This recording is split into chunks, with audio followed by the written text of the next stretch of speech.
I will call the Whatcom County Public Utility District meeting to order. And let's start with the Pledge of Allegiance. Mike, do you have a flag for us?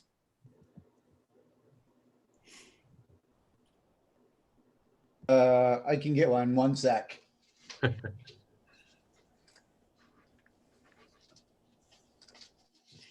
And while he's doing that, it seems particularly nice to be able to recite the pledge on a given the events of last week. So I'm going to enjoy it more than usual. There we go.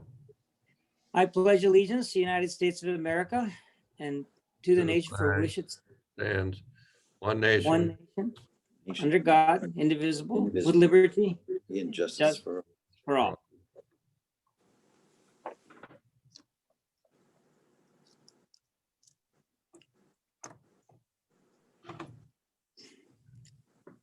So let's move on to the agenda for today. I have one comment, but do the other commissioners have a comment for today's agenda? O'Toole? Mike, go ahead, please. Yeah, this will probably be between Steve and you, but before we go any farther, do we have to have Christine swear in as a member? Or, I mean, the board? Or has that been done already? She's already taken the oath, Commissioner. And I think she's going to have something under her commissioner's report, a little bit about herself, and I think she's got a couple of pictures she wants to share with us. So, okay, well, I apologize for interrupting. Didn't know that. Well, let me just start out by saying welcome to Commissioner Grant. So, and I apologize, and so let's. I have nothing to add to the agenda or changes. I would like to suggest that we add to the agenda a public comment at the beginning because we have some people I think probably want to congratulate Commissioner Grant who are on the meeting, and if they want to leave after that, then they could do that. So is there any objection to that?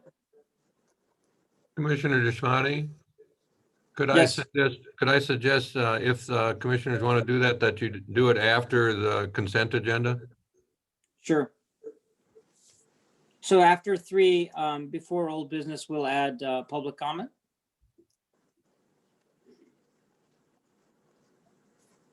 And then we'll have a second public comment at the end of the meeting before executive session.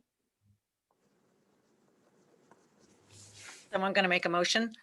I'll make a motion to approve the agenda as it reads. Excuse me, with adding public comments before old business. I don't know if you want to call that number 4 or number D of, no, it can't be consent agenda. I am sorry, starting off 21 in a rough way. We'll call it 3.5. Okay. And I'll second it. All those in favor, say aye. Aye.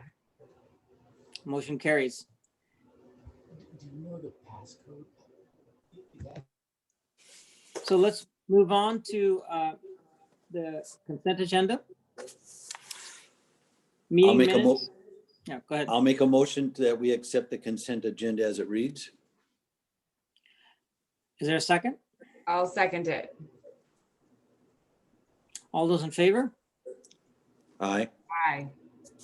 Motion carries. So we're approving all at once the meeting minutes of the regular meeting of December 8th, the regular meeting of December 15th, and the claims of January 12th.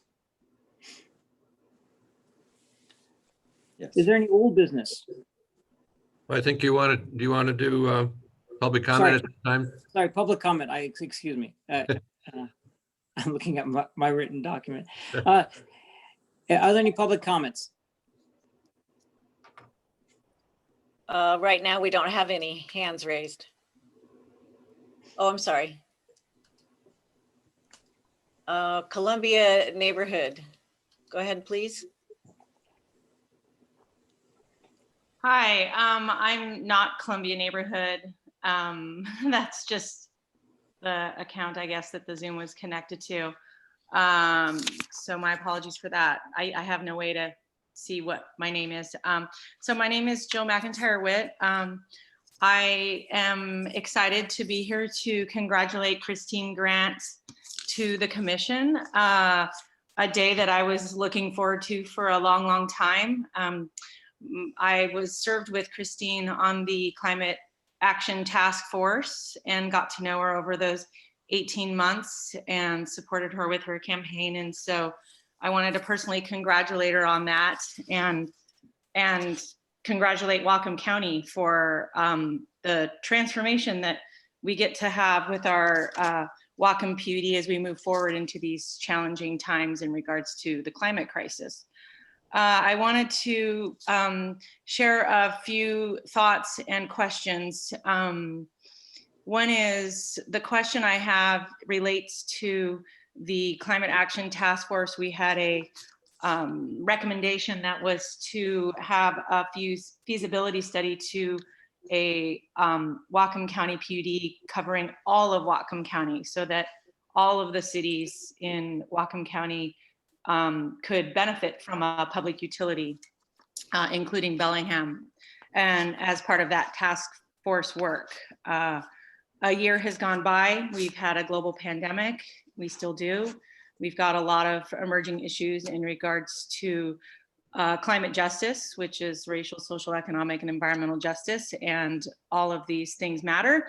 I was kind of brought to get out of my comfort zone and make a public comment to this because a couple days ago on January 6th, actually, there was a article that came out about the committed warming that we already have in the atmosphere, which is well over 1.5 degrees Celsius, which is the limit that we need to curb emissions. And so it just points to the fact how swift we need to move towards renewable energy.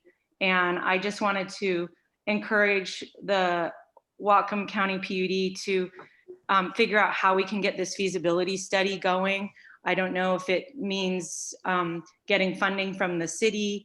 I just want to empower the commission to, you know, do the citizens and residents of Whatcom County need to do a fundraiser to make this happen? I served as a volunteer and had 4 jobs when I was working on the energy report for the Climate Action Task Force. So as a volunteer, I spent countless hours in it, and I just know that from that work, we asked for that feasibility study to happen right away. So as a recommendation. So I want to, and just, you know, have us think outside the box in terms of how do we get that going if the city's mired with other things that are taking greater importance. What can the Whatcom County PUD do in the meantime? So I want to invite that. I also wanted to ask Mike Murphy, I know your interest is in water conservation as well as Atul and Christine, I'm sure. And there's a lot of work being done on soil regeneration. And I know the county wants to plant 1 million trees,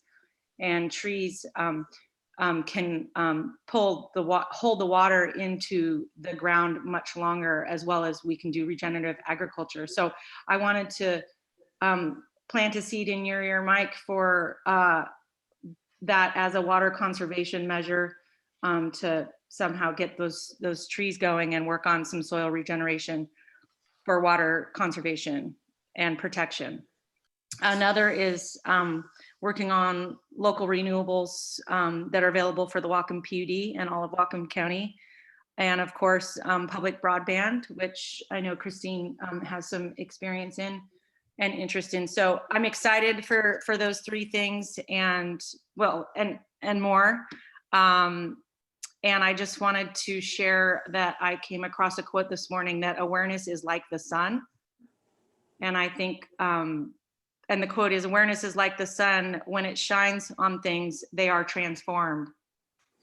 So with that, I'm hoping that the new Whatcom County PUD can help inform the Whatcom County on and bring awareness to the transformations that we can have in this coming decade. So I appreciate your great work. Thank you. Thank you. Thank you. Jill, I will follow up with you on your request for the feasibility study. There's some meetings that have occurred. I think I have your contact information. I'll follow up with you. to let you know what's happened so far. The general manager and I had a meeting with the city, and it's important for me to update you on the outcome of that meeting. And then, are there any other comments? Yes, we have Bill Colgrove. Please go ahead, Bill. Bill, you need to unmute your microphone. There we go. I've been looking for an unmute button for a bit, but it just popped up. Thank you.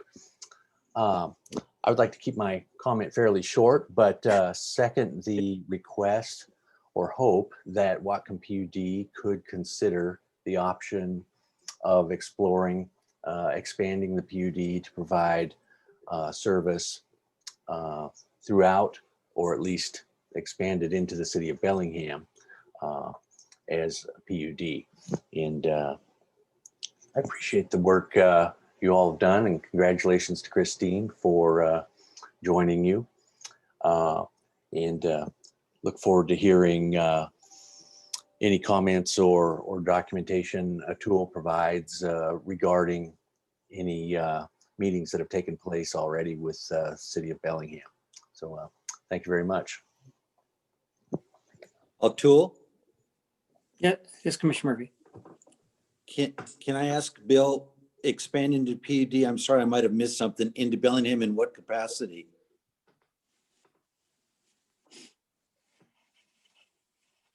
Bill, can you respond to that Bill's, clarification? there you go. Yeah, sorry, just had to unmute again there. Yes, particularly with respect to electricity. That's what I see as the primary goal. I would like to see at least City of Bellingham and possibly more of Whatcom County have greater control over the sources of their electricity. And I think a PUD option, while probably something that takes a good amount of time and an extensive process to accomplish, is something worthwhile. And I'm glad there's conversations already ongoing with the city. I hope they've been productive so far. Thank you, Bill. Thank you. Next we have Jocko.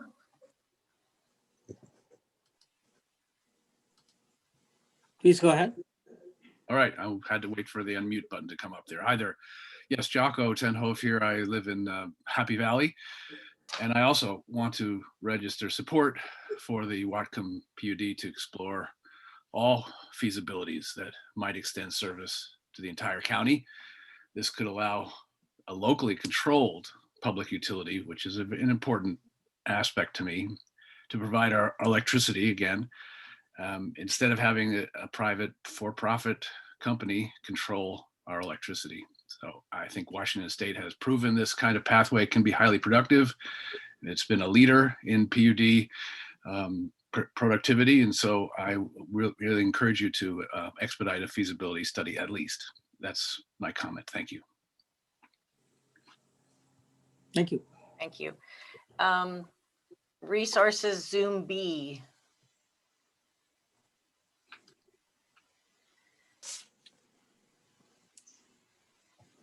Good morning, commissioners and all. My name is Eddie Uri. I am the Climate and Energy Policy Manager at Resources based in Bellingham. Congratulations to Commissioner Grant for your election and seat on this commission, and to the other commissioners for your service. There's a number of things I could talk at length about, regarding, I think, what some of the other folks were speaking to today. But I wanted to just briefly draw attention to some immediate opportunities that may be before the Public Utility District. As I know, this commission has been exploring for some time, and in coordination with the port and with SkagitNet and others, about exploring the opportunity to expand broadband service in Whatcom County. Now, this is while I understand that this is being looked into, but there's I just wanted to excuse me, sorry, it's still waking up here.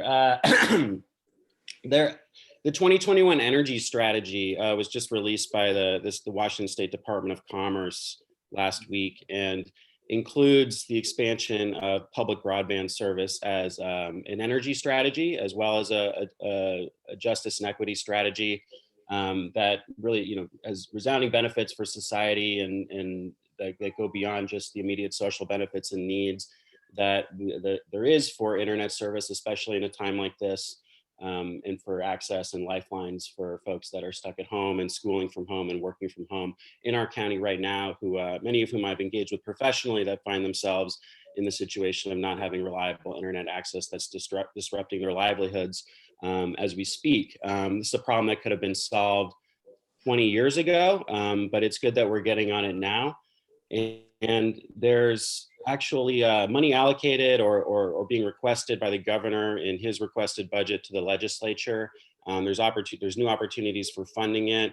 There's a bill that's been introduced by our Representative Shoemake and Lekanoff from representing our local area to create a green bonding program, which I believe could also be used in service of not only distributed energy resource development for the PUD, but as well as for broadband service. There's also a fairly large amount of money that's been allocated by Congress in the Consolidated Appropriations Act omnibus bill that was passed and signed into law just 2 weeks ago. That's not only allocating billions for renewable energy development, but as well as specifically for development of rural broadband. And so it seems like now is really a perfect time for the PUD to be exploring those opportunities for funding that could exist in the state or federal government to solve any initial upfront costs of building the infrastructure that there might be. But the time to act was yesterday, but the moment is before us now, hoping to see the PUD take action on this. We're fortunate to have, who's had a good deal of experience securing grant funding and for development projects for other utilities through her experience and a good staff, I'm sure, who's capable of navigating and commissioners that may be able to be proactive here. And I just wanted to say that in my role professionally as well as personally, I'm happy to engage and assist the PUD commissioners and staff in try to navigate the process. I haven't personally gone through a process of trying to secure federal funding. I'm sure it'll have to trickle down through multiple steps and layers as the process for that will be laid up, a rulemaking that will soon be worked out. But it's going to be this year that some money will become available. And it's one of those things where whoever acts and jumps on it and is prepared to try to secure some may get it. So it would be a shame to see Whatcom County miss out on an opportunity to get funding, which was created for situations exactly like ours in mind. There's many other opportunities, of course, in development of renewable energy and storage and in water conservation and others that would love to talk about as well at another later date. So good luck to you and don't hesitate to reach out and follow up on any of these things. Thank you. Thank you. Daniel?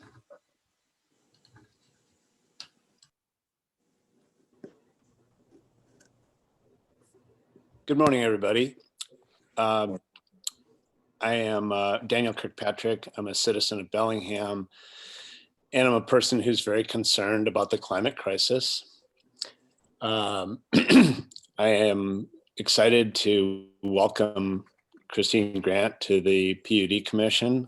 I was very happy to vote for her because I see that including her, adding her to the commission is one way to help the PUD move towards a more active role in addressing climate issues.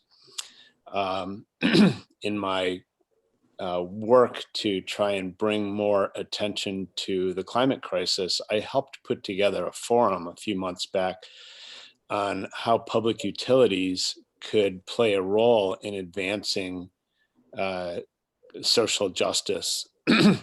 And in the work to set up that online workshop seminar, I contacted a number of PUDs around the state, and it was a bit of an education for me because, you drive around the state and you see a little office that says Skagit County PUD or, Chelan County PUD or whatever. And I never really thought that much about the role they play. But as I spoke to people at different PUD commissions around the state, I realized that most of the PUDs in the state, and there are many of them, are very active and very prominent in their communities in providing electrical service to thousands upon thousands of people, millions probably, and also broadband and also water service. And then you come back to Whatcom PUD, and here we are with a PUD that has a very small footprint. I have nothing against the wonderful work that PUD commissioners over the past have done, but our PUD has a very small footprint in terms of its influence on the county and the number of clients it serves relative to some of these other PUDs. And so I look at that and say, wow, there may be some serious untapped potential here. And that's partly why I was excited to vote for Christine, because I think she may have the ability to help move the commission. Not solely, certainly, because it's a team, but I see her as a person that can help the PUD move towards a more expanded role in the county in serving the people of Whatcom County.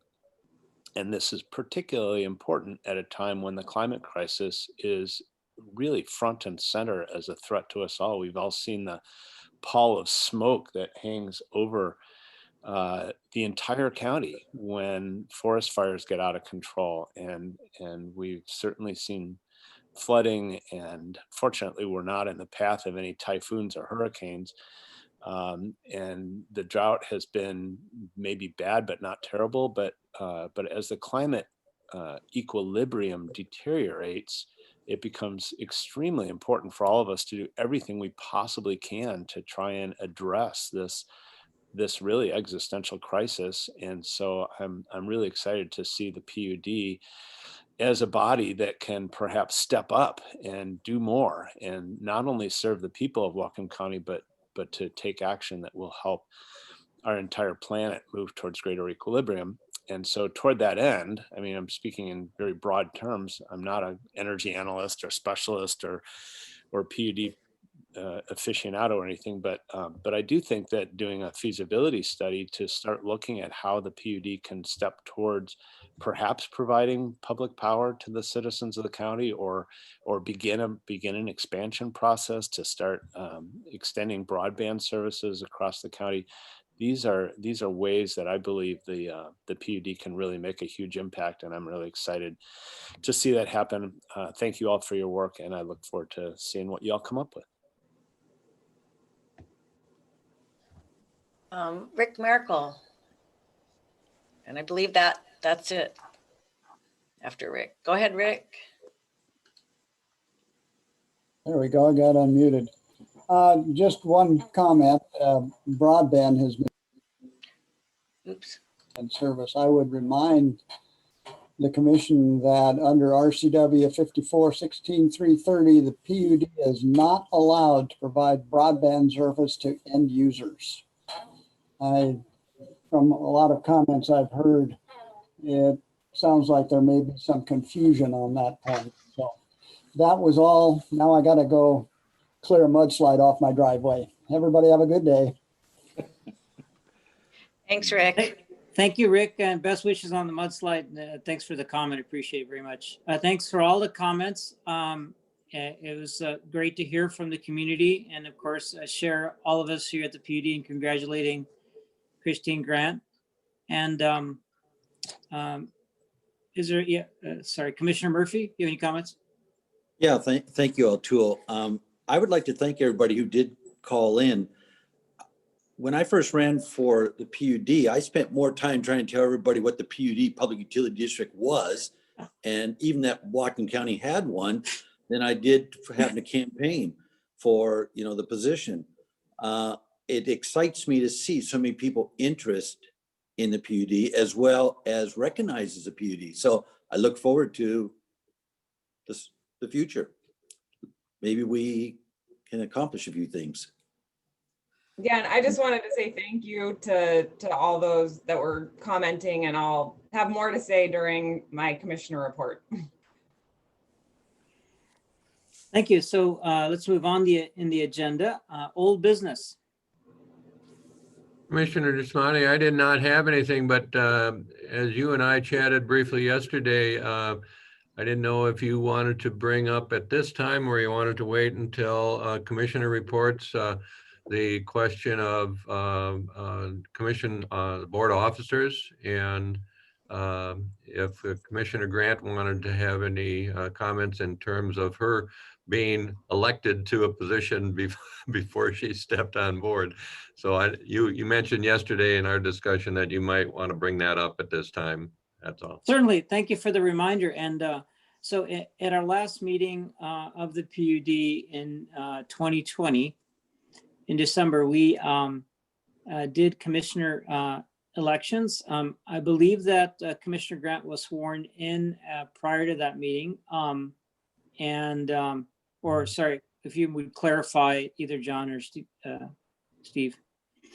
I think Commissioner Grant, you were actually sworn in after that, weren't you? I was sworn in before that. Oh, okay. So I guess I just want to make sure that Commissioner Grant is comfortable with the election that happened. Historically at the PUD, our elections have happened in the new year after the new commissioner is seated, from my understanding. And I checked with at the state level, and that appears to be the norm. But I wanted to make sure for that reason that we have a chance to represent the slate of elected officers and see if there's any concern, objection from Commissioner Grant, which regarding that. So the slate is that I was elected the president, Commissioner Murphy was elected the vice president, and Commissioner Grant was elected the secretary of the PUD. I appreciate the opportunity to weigh in on it, and I'm quite happy with the results. Okay, thank you. So with that, I believe there's no further old business. I didn't have anything, Commissioner. Okay, let's move on to new business. And so for item 5A, who's going to take that one? Brian, I believe you will. Yes, yes, I will. Good morning, commissioners. Morning. The action before you is approval of our standard professional consulting services agreement with Digital Boundary Group. By way of background, our technology services department, led by Paul Sigmund, from time to time engages consultants to assist them with cybersecurity issues and make sure they're up to speed on the latest technology and the latest cyber threats. Previously, we had engaged a firm called Entity for this service. We thought it good that when Entity's consulting agreement expired, that we'd look around and see who else may be able to assist us that are familiar with public agencies and the issues they face, and in particular, utilities that provide essential services, in our case, both electric and water. So they interviewed this firm, determined that they're a good firm, they could assist us in a number of ways, and would like to enter into an agreement with this firm on cybersecurity. And I will mention that this is an ongoing issue for the utility. We give it very high priority. Also, we are, as a electric utility, subject to both federal and utility standard for cybersecurity awareness and preparation, and we have to implement and maintain certain protocols and procedures for assuring cybersecurity of our system. I will note in the action memo that I provided you that there is one change that I would like to make, and that is on the first page of the consulting agreement under section 2 term. There is a typo there, and I apologize for it. We didn't catch it, but we're asking, what's listed there is a term for the agreement through December 31st of this year. We meant to insert 2023 instead of 2021. So we're asking for a 3-year term for the agreement rather than a 1 as listed here. And the other thing I'll mention is we've talked about in the past, this agreement doesn't authorize work by DBG. Any work that's authorized will be done by a separate work order. And our work orders describe the scope of the work and the budget for that particular work order. So that'll come later. But this is just an enabling agreement so that we can proceed to the next step. I'd be glad to answer any questions you may have, Commissioners. Are there questioners for Brian? Commissioner Murphy.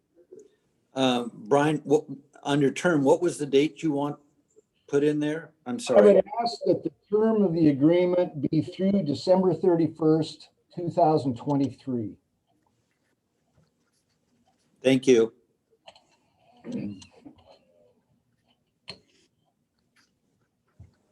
I have no more. I have a question.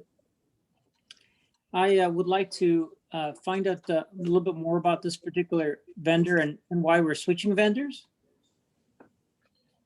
Yeah, I can start that off, Commissioner, and I might ask if Paul Sigmund is participating in the commission meeting today, that he weigh in. Since Paul's the head of the IT group.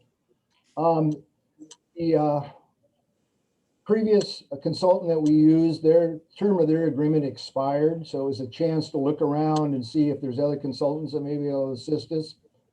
Also, without going into detail, because when we start talking cybersecurity, it's we really don't like to get into the specific details of what we're doing, but one of the areas of expertise this particular firm has is doing penetration tests, testing our systems, our networks, to see, how prepared we are, whether or not they can get in, and if they can, how they did, etc. So this particular firm has expertise in that area that we felt was something that we needed to take advantage of. I see Paul's on. Paul, can you add to why this move to DBG?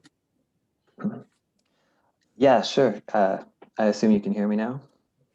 Mm-hmm. Yes, we, the IT department and we've seen a Digital Boundary Group speak at a few different IT conferences in the last few years, and we've participated in 2 or 3 in-class cybersecurity trainings, as well as some online ones, and we found them to be excellent. They do work for a lot of members of the NWPPA, Northwest Public Power Association, including many PUDs. And so we've been very happy with their work and are excited to give them an opportunity to do some work for us. Thank you, Paul. If I could toot Paul's horn for a second, one of the things he and his staff have done is set up ongoing continual training of PUD staff on cybersecurity. So we have regular ongoing testing to check our awareness, and Paul and his group, when there's educational materials available he thinks is important for us to review, passes it on. So been really appreciative of Paul's efforts in this area. I appreciate the vigilance of staff on this issue, an issue that is best kept under low profile. So I'll try not to ruin it by saying you guys are doing very important work and keep doing it. And I can't stress enough the importance, particularly since we have had no issues.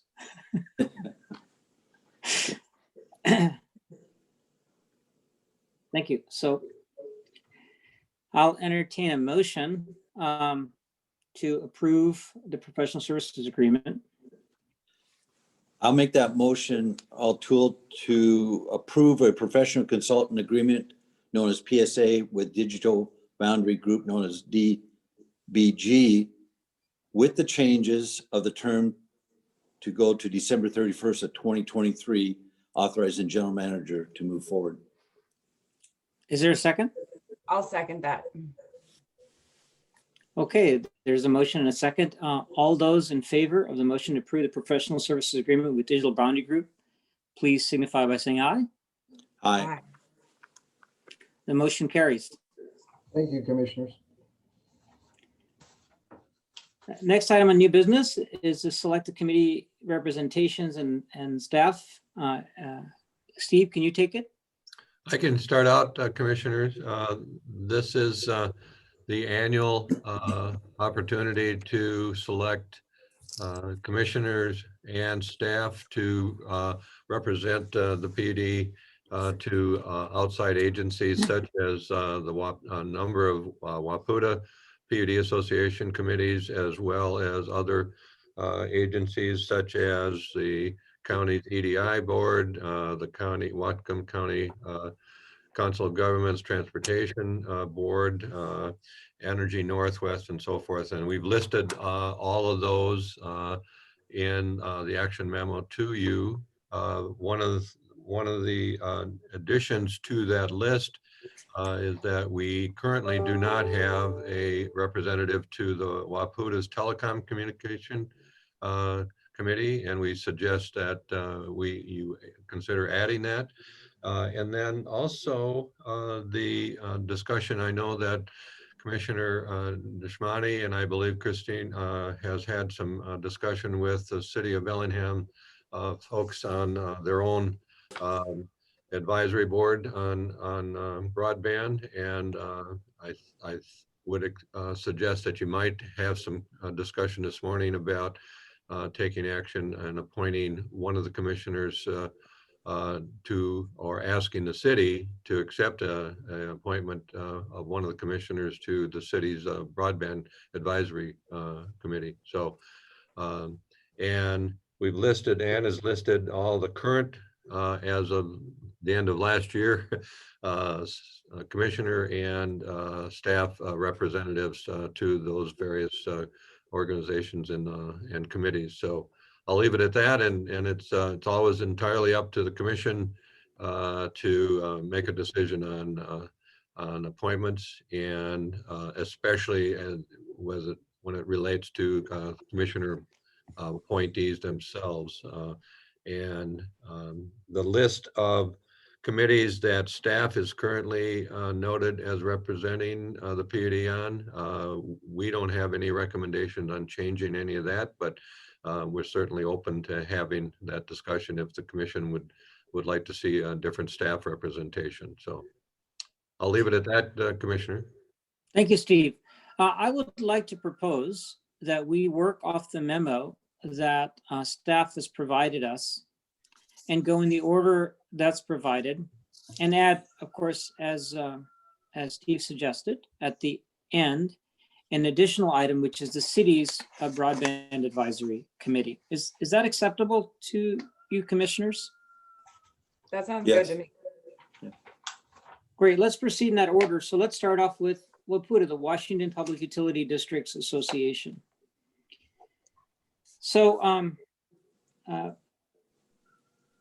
I would like to suggest that the way we proceed here is make amendments to the current entries in the matrix that is provided by staff. So the committees that are listed are the Board of Directors, Managers Committee, Government Relations, Communications Committee, Energy Committee, Water Committee, and Telecom Committee. Of course, as Steve suggested, and we have it blank.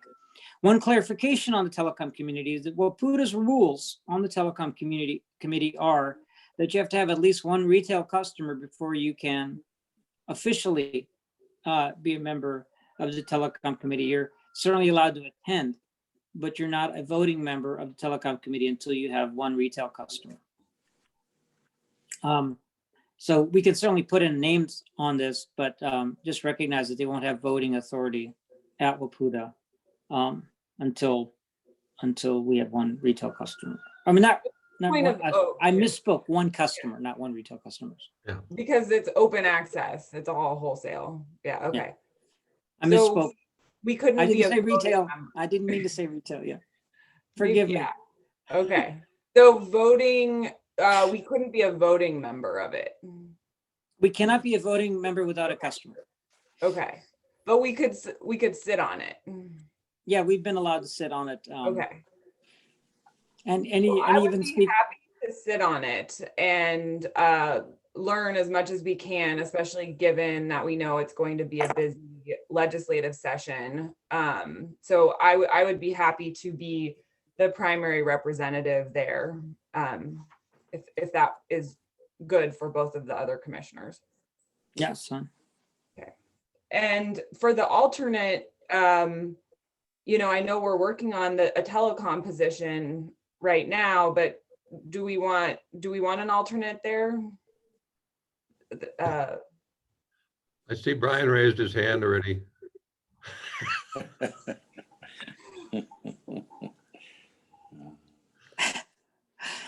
Was that or was that a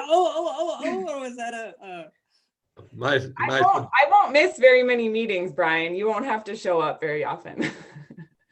No, but I do think it would be good to have a staff as an alternate, not so much because of Commissioner, because you might miss one or two of the meetings, but it would be good to make that connection between what's happening at the PUD Association and this PUD. So so I would suggest that for now that Brian would be the alternate.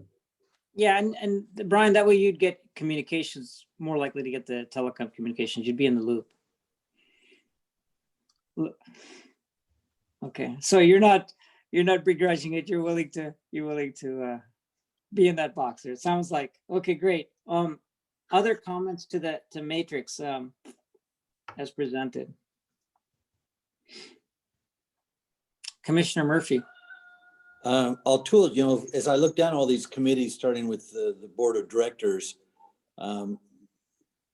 you know, I appreciate the board's support as my wife had gone through cancer and battling, and I haven't been that great of learning the computer Zoom and stuff and being educated. So 2020 was a real year for me, but you attended most of the meetings and represented us. And so I don't know if it's fair for me to say, being a primary person, if you should be that primary.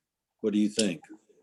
I'm comfortable in either capacity. I'd really, if time and other constraints can accommodate you. There's a board of directors meeting this Friday morning at 9.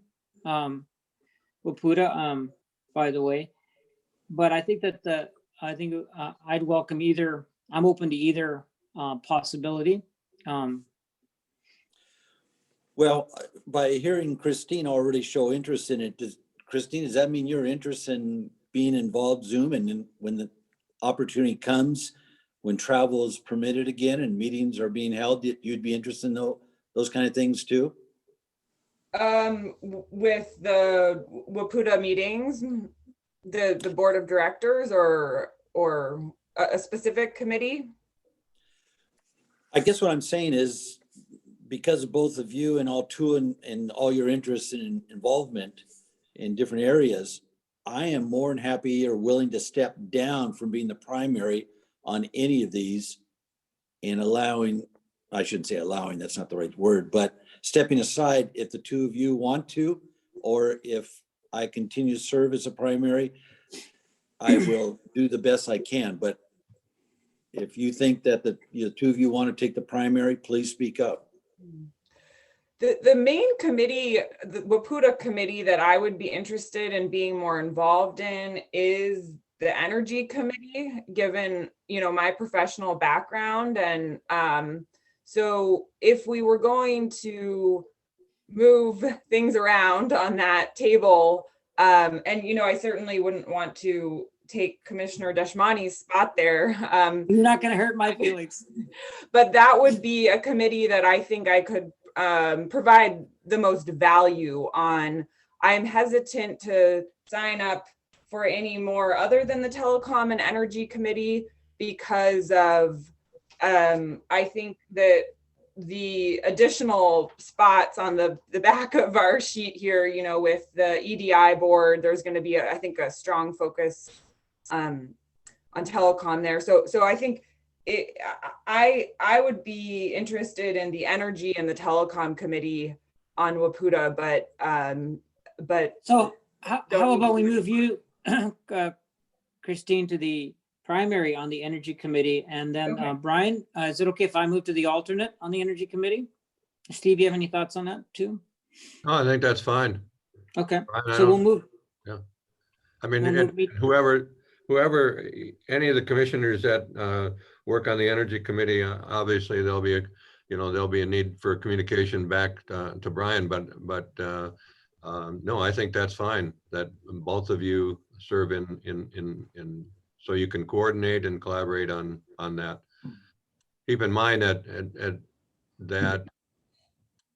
that will mean that only one of you will be able to attend, those meetings at a time. So just because of the quorum issue, but when they're physical meetings, I guess we haven't visited this, and I don't want to make any assumptions, but when it's a Zoom meeting, I wonder if since the two commissioners are not in dialogue as much in a Zoom meeting, I wonder if that same public notice applies to a Zoom meeting. I assume it does by default, but I don't know if it's something anybody's investigated. I would say that it does count as a meeting, no matter in person or virtual. John, do you want? Yes. It does. Thank you, Ann and John. That's very helpful. Yeah. And that is the caution of putting two commissioners as primary and alternate. If you were both to attend, this is PUD matters, you would have to call a special meeting and issue the notice and the rest. So that is why I think one of the thoughts has always been only one commissioner as a primary or alternate, and staff fill in the rest. If you're both sitting at a meeting and participating, then you do risk running a meeting without notice if you didn't call it as a special meeting. Great, thank you.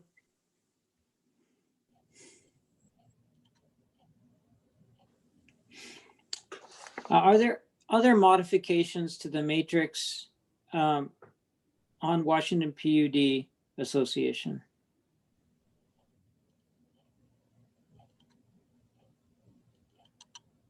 So would that mean that Brian remains the alternate for the energy committee?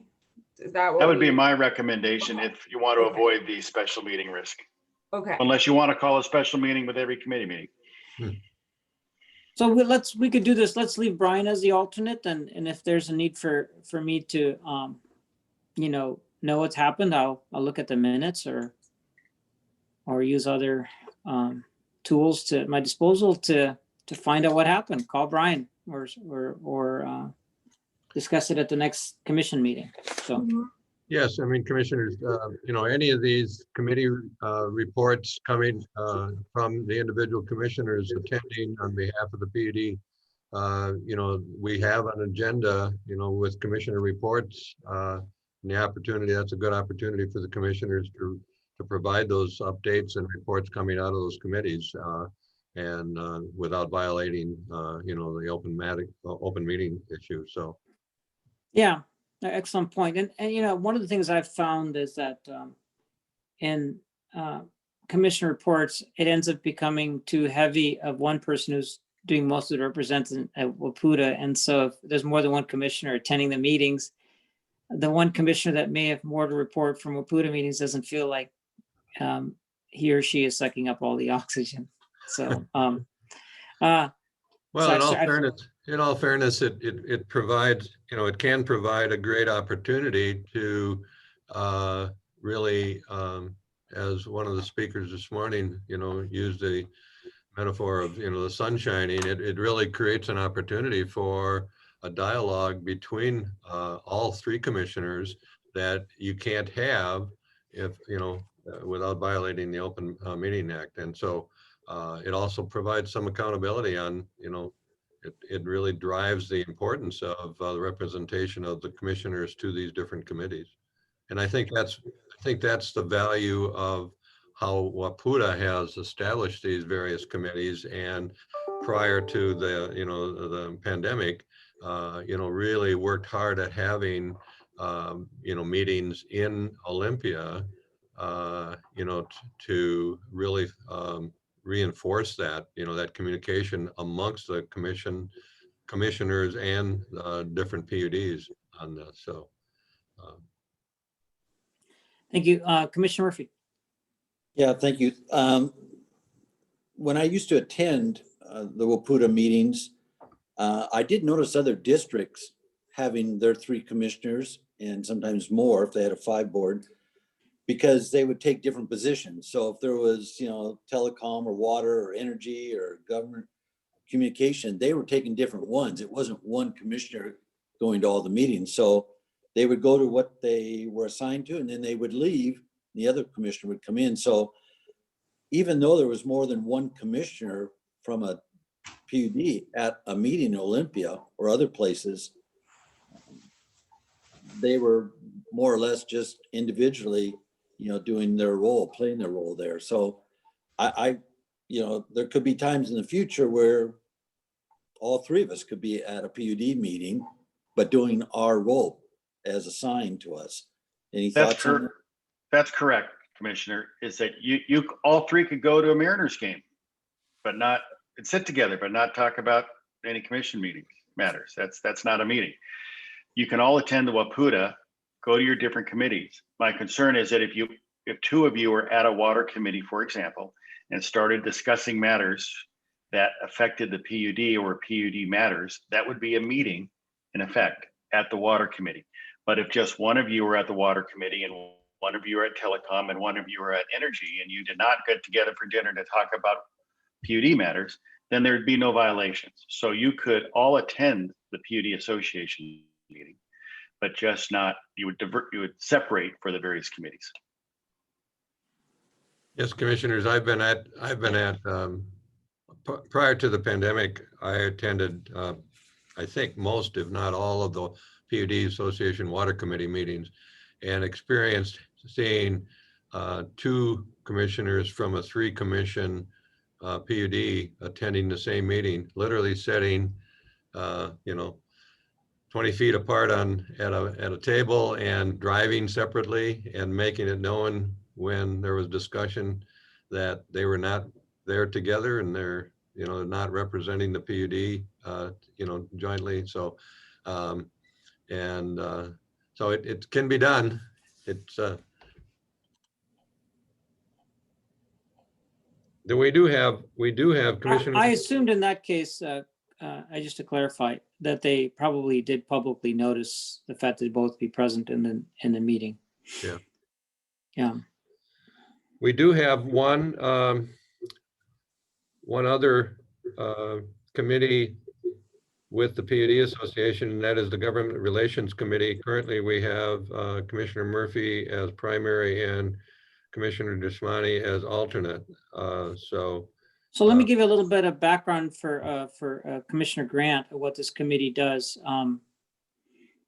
The Government Relations Committee is focused on very active in the next few months because they monitor the whole umbrella of legislative activity that's going on and coordinate efforts to get commissioners aware of issues that matter to them and potentially engage in an educational fashion or whatever fashion, or made aware of what matters to their particular PUD.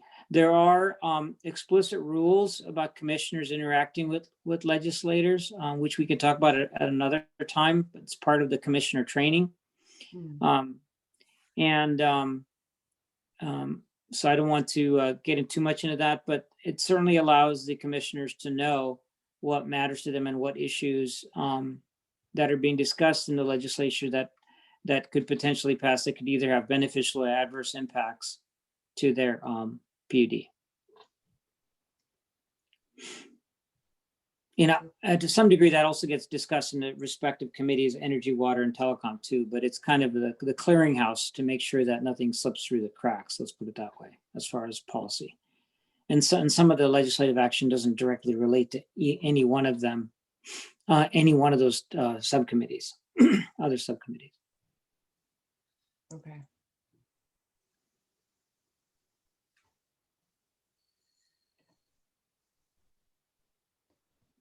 Okay. So I'll just summarize what we have as far as modifications to the matrix that staff has provided.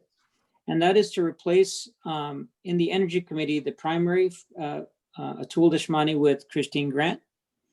And then to add under the Telecom Committee, the primary to be Christine Grant and the alternate to be Brian Walters. Are there any other suggested modifications to this matrix? Altul, what about the government relations? I see my name's there first, yours is the alternate. Do you want to change that out, or is that something that Commissioner Grant would be interested in too? Again, I am, willing to step aside because I know how involved you have been, Altul. Mhm. And I don't want to, if we can make progress, and if I have to step aside to see progress, I am more than happy to do that. Put the best person out front. So I'd like to suggest something is that I move into the primary role on government relations and the alternate that Commissioner Grant consider that role. I mean, that works for me as long as, so if I'm the alternate, that I would just go if you're unable to go, Commissioner Deshmani. Okay. And so That's correct. I'm fine being the alternate then in that position. These days it's hard to miss the committee's meetings because they're on Zoom. I believe that once the pandemic is over, I think the PUDA intends to keep the Zoom connectivity. We've had that discussion. It's something that's going to be discussed again this week, by the way.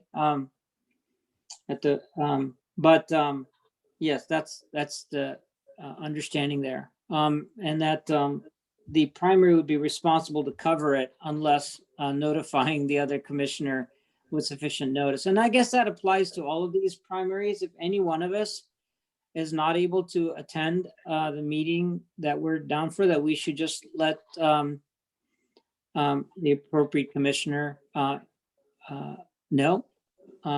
In the case that the commissioner is a alternate, or if a staff is an alternate, then it still creates an opportunity for another commissioner to attend that meeting without need for a special notice.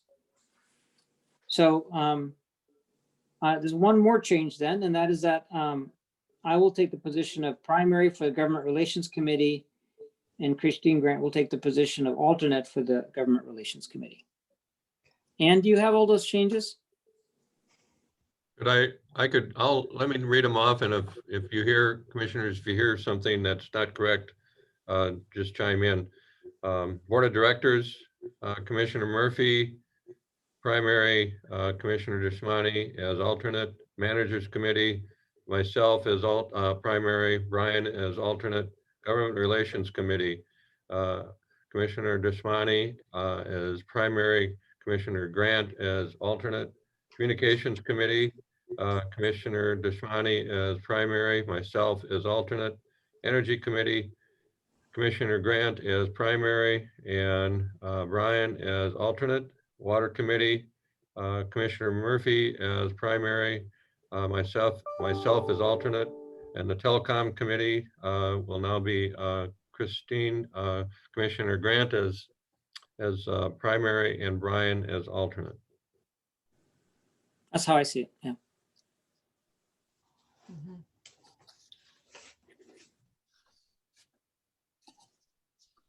All right. My I suggestion. think Brian may have had something. So, Oh. sorry. Steve, did you want to address the City of Bellingham's Telecom Advisory Group? I've got it as last on the list. So we're Yeah. moving on to, okay. Yeah. Thank you though. Thank you. Any other changes to this table? Okay, well, let's move on then. So the next time we have on this staff memo is the Whatcom Economic Development Investment Board. And in 2020, and I think for many years prior, Commissioner McClure represented the district. maybe, Steve, can you give a little background on that board? This is a board that has been created by the Whatcom County Council.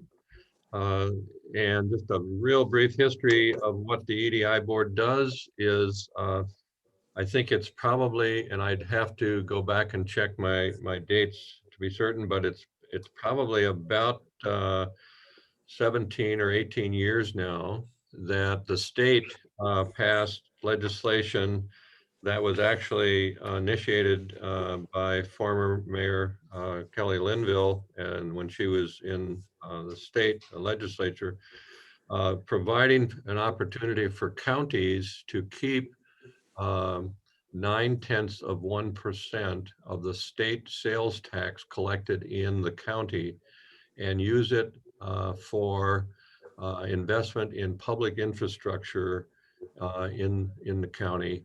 And the this county took up that mantle and started collecting those dollars, and then created this economic development initiative board or investment board to take applications for the use of those funds and then make recommendations on to the county council to approve or not approve the use of those dollars for the projects or the proposals that came through the EDI board. And the EDI board is made up of representatives from all the cities. So there's a small cities representative, the city of Bellingham, Whatcom County.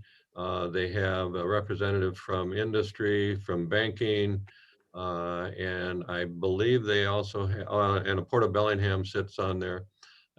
Anyway, and the PUD has a representative on there. And so they meet at the request of the county council when an application for the use of those funds comes in. And the county executive acts as the chair of that board. The last time that they met, I believe, was late last fall, considering an application for some funds. These dollars can only be spent on either the planning quote or slash design or the cost of actual infrastructure. And that infrastructure has to be owned by the public entity. Now, some funds have been allocated through public entities such as the city of Ferndale to support some write down in costs for public housing, but it's still the requirements are that the dollars have to be spent by that public agency. So a project like, say that the PUD took on a project to build additional telecom, fiber in the county, we could apply for funds to the EDI board for support of that. One example that we did get $800,000 for was to help write down the cost of the Vista Road water line that we built a couple of years ago, connecting our industrial system to Grandview. But anyway, this board meets at the request of the county executive to consider applications for funding. So. Most recently, thank you, Steve. Most recently, the port's fiber initiative received one little, I don't remember the exact amount, over $1 million for the purpose of building the first step of fiber out to Glacier. So what's the PUD's, how long has the PUD been represented and by on this board, and who was the representative prior to Jeff McClure? Commissioner Kenner did represent the district for a short time. And prior to that, I don't think we had a PUD representative. Okay. I would be interested interested in filling this role. I think, you know, there has been talk about the role of broadband, the role of the EDI with regards to broadband, and particularly as we look to the future in terms of grant dollars for broadband, finding matching for some of those grants.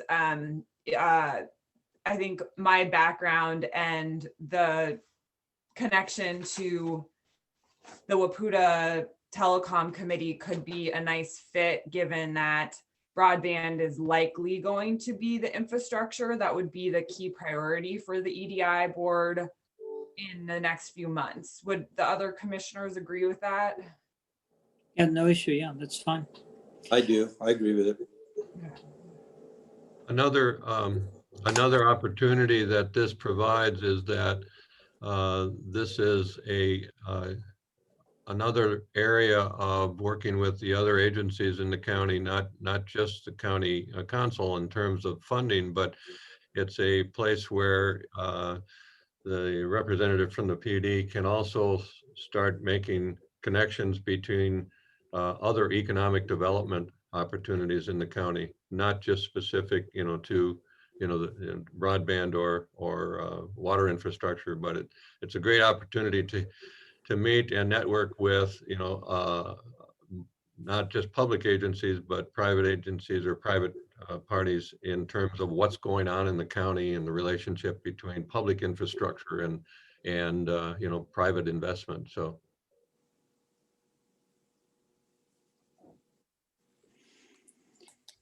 Okay, thank you. Let's continue to move on. I think the approach, I just want to clarify once again, is that we're going to get the names in there, and then we'll have a motion to approve the slate of the positions, if that's okay with everyone. Moving on next, Whatcom Council of Governments. This is also a position that Commissioner Mr. McClure represented in the district, if also again. Steve, you give a little background on this particular seat and who represented the PUD going back. First of all, Commissioner McClure was the first PUD representative to the Council of Governments, and our position on the Council of Governments Transportation Board is an associate membership. And I won't go into a lot of detail on that, but because of the way the Council of Governments is structured, it's really all about transportation, planning, funding, allocation amongst government agencies that actually conduct transportation infrastructure improvements, such as cities, county, state, and so forth. And so I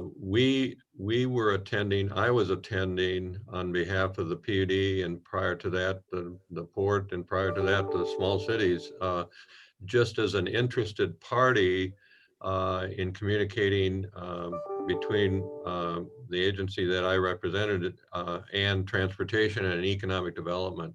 Then about 3 years ago, in my discussion with Council of Governments Executive Director,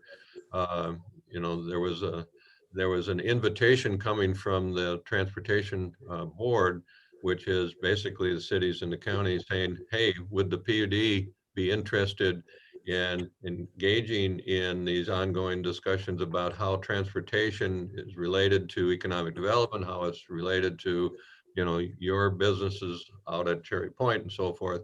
And so Commissioner McClure indicated he had a strong interest in learning, if you would, what those opportunities were. So, so he actually had some discussion with the Council of Governments Executive Director, and there was a decision that we would join, and again, joining as an associate member. So we don't have voting authority, but again, it's if there's an interest on behalf of the commissioners to again build on that relationship between transportation as a critical infrastructure in the county and the region, and what we do and how it impacts or could impact our customer base.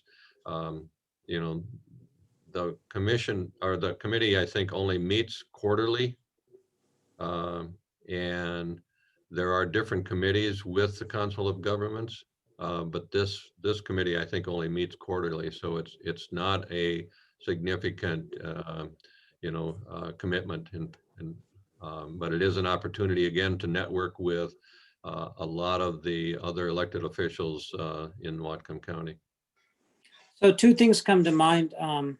One is the overpass interchange that Don Goldberg for the port has been advocating for many years. I don't know if that was something that was addressed at the Council of Governments. And the other thing is a dig once policy and its connection to roads and transportation. And I'm wondering if either of those have been topics or might be topics in the future. I believe that they both have been.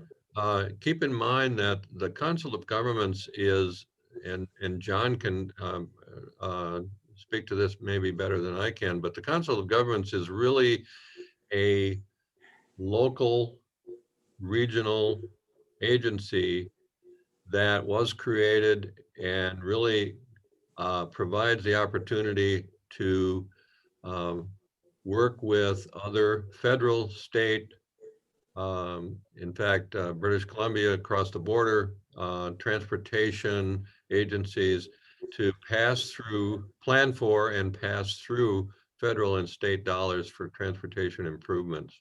So there's all those, the topics that you just brought up, Commissioner Desmani, those have been and will continue to be discussed. But it's the transportation part of the COGS work is really even broader than that, because I just got invited to a meeting in Mount Vernon next month to talk about, the high-speed rail concept that's now being promoted. So it's really, because of our unique location in the state adjacent to British Columbia, there's a lot of interaction between British Columbia transportation folks, Washington State, COG, local cities in the county. So it's really, if there's an interest in engaging in those discussions around transportation and even the topics that you just brought up, it's a great learning opportunity and it's a great networking opportunity. So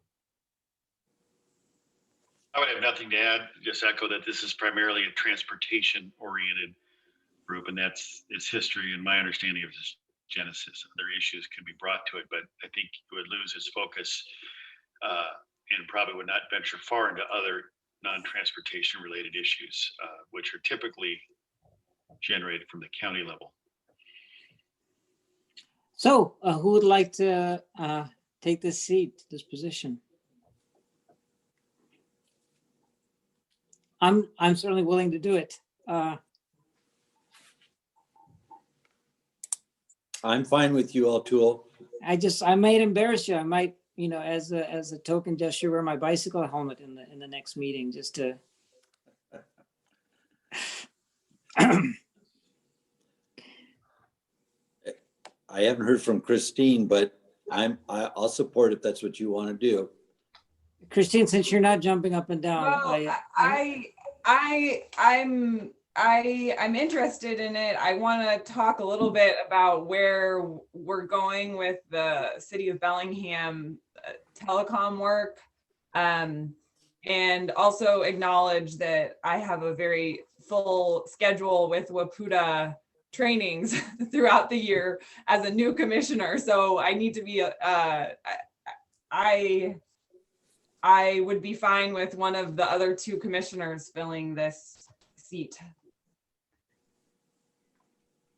So I'd like to suggest that we put my name under Whatcom County Council of Governments position as a representative for the PUD. I'll need some help to get plugged in there, obviously, because I haven't attended those before, and to get on their list, email list, and so on. So thank you for that. Let's move on to the next one. and it's not quite the best for the last, but it's almost the best for the last. It's a public utility risk management services. It's one of the most exciting meetings that occur anywhere in the world every quarter. I had the privilege of replacing Commissioner Kenner in this capacity. Of course, Commissioner Kenner was an expert in insurance and risk management, and I'm certain not filled his shoes in that regard because of my prior background. I do my best, and I do relatively frequently follow up with Annette, who probably smirks while I'm asking questions about risk management and insurance. And I do believe that it is something that has given me increased understanding of something that the PUD participates in, which is a risk pool. I mean, the central piece of this of PERMS is basically a risk pool to deal with liabilities that can occur in a utility. We are less liability exposed than many PUDs, one could argue. And that is because we don't have retail distribution infrastructure, particularly with electricity. The biggest exposure of PUDs are those who have electrical lines and the potential issues with fires and other things, which can be catastrophic on utilities. However, we do have to tend, because we are a member and we do rely on the risk pool, and it does benefit us to pool our asset related risks. We do not participate in the employee portion of PERMS. We have our own employee pension plan, which is also a service that PERMS provides. And that's my introductory comment. Commissioner Murphy. Yeah, O'Toole, because you've actually yourself sat on this board, so you'd probably be the best person to answer this question is, does the commissioner really need to be there, or can we designate someone as like Steve, the general manager, and the director of finance, Annette, because it seems to be more than in their area than the commissioners, or you tell me. Commissioner, there are certain actions of the board of directors of firms that require an elected official that is designated by the agency to act. Now that action can be then relegated by that appointed or the commissioner that represents the district. But we talked about this a few years ago with Commissioner Kenner, because Commissioner Kenner raised the same question. Do I really, even though I can bring the quote expertise to the table in discussion, do I really then does it really need to have an elected commissioner? And the answer is yes. So it's important that we have a designee. Yeah, there's a fiduciary thing Yeah. that you need an elected. And another really strong point of this particular committee is that it meets in probably the best neighborhood in the Seattle Tacoma area. Actually, yeah, you could say it. Actually, honestly, it is one of the worst neighborhoods, and everybody's told to lock their vehicles and take all their belongings out of their vehicle before entering the meeting. And I guess the other part is, if you think it's the worst neighborhood, it gives you street cred. So I'm done selling the benefits of PERMS representation. But I'm willing to do it for another year if nobody's neither of the other commissioners are so inspired. How Okay, often does it meet? Sorry, go ahead. How often does it meet? It meets,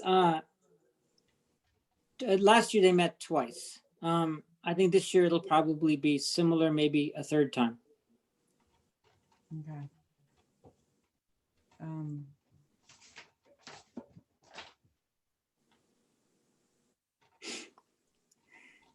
It's entirely up to the commission, but my suggestion is that, again, as Commissioner Grant indicated, there's, you know, all of you are taking on pretty substantial involvement in a lot of, you know, our efforts. And so I would suggest that since Commissioner Desmani is so pleased to visit that neighborhood, that he continues on for this year and see what next year at this time brings in terms of others' interests. I will do it for one more year. Is that clear to my colleagues at the commission? All right, let's move on. Let's move on. So the next item is actually something which I'm also a representative for the PUD. We started representation of at Energy Northwest in 2019. Sorry. Commissioner, did you want to talk about watershed? I'm sorry. I skipped the watershed. That was wire one. Yeah. That was intentional, wasn't it? No, it wasn't intentional. The water resources inventory, number one, what's called a watershed management board. And Steve, would you like to provide background on this position?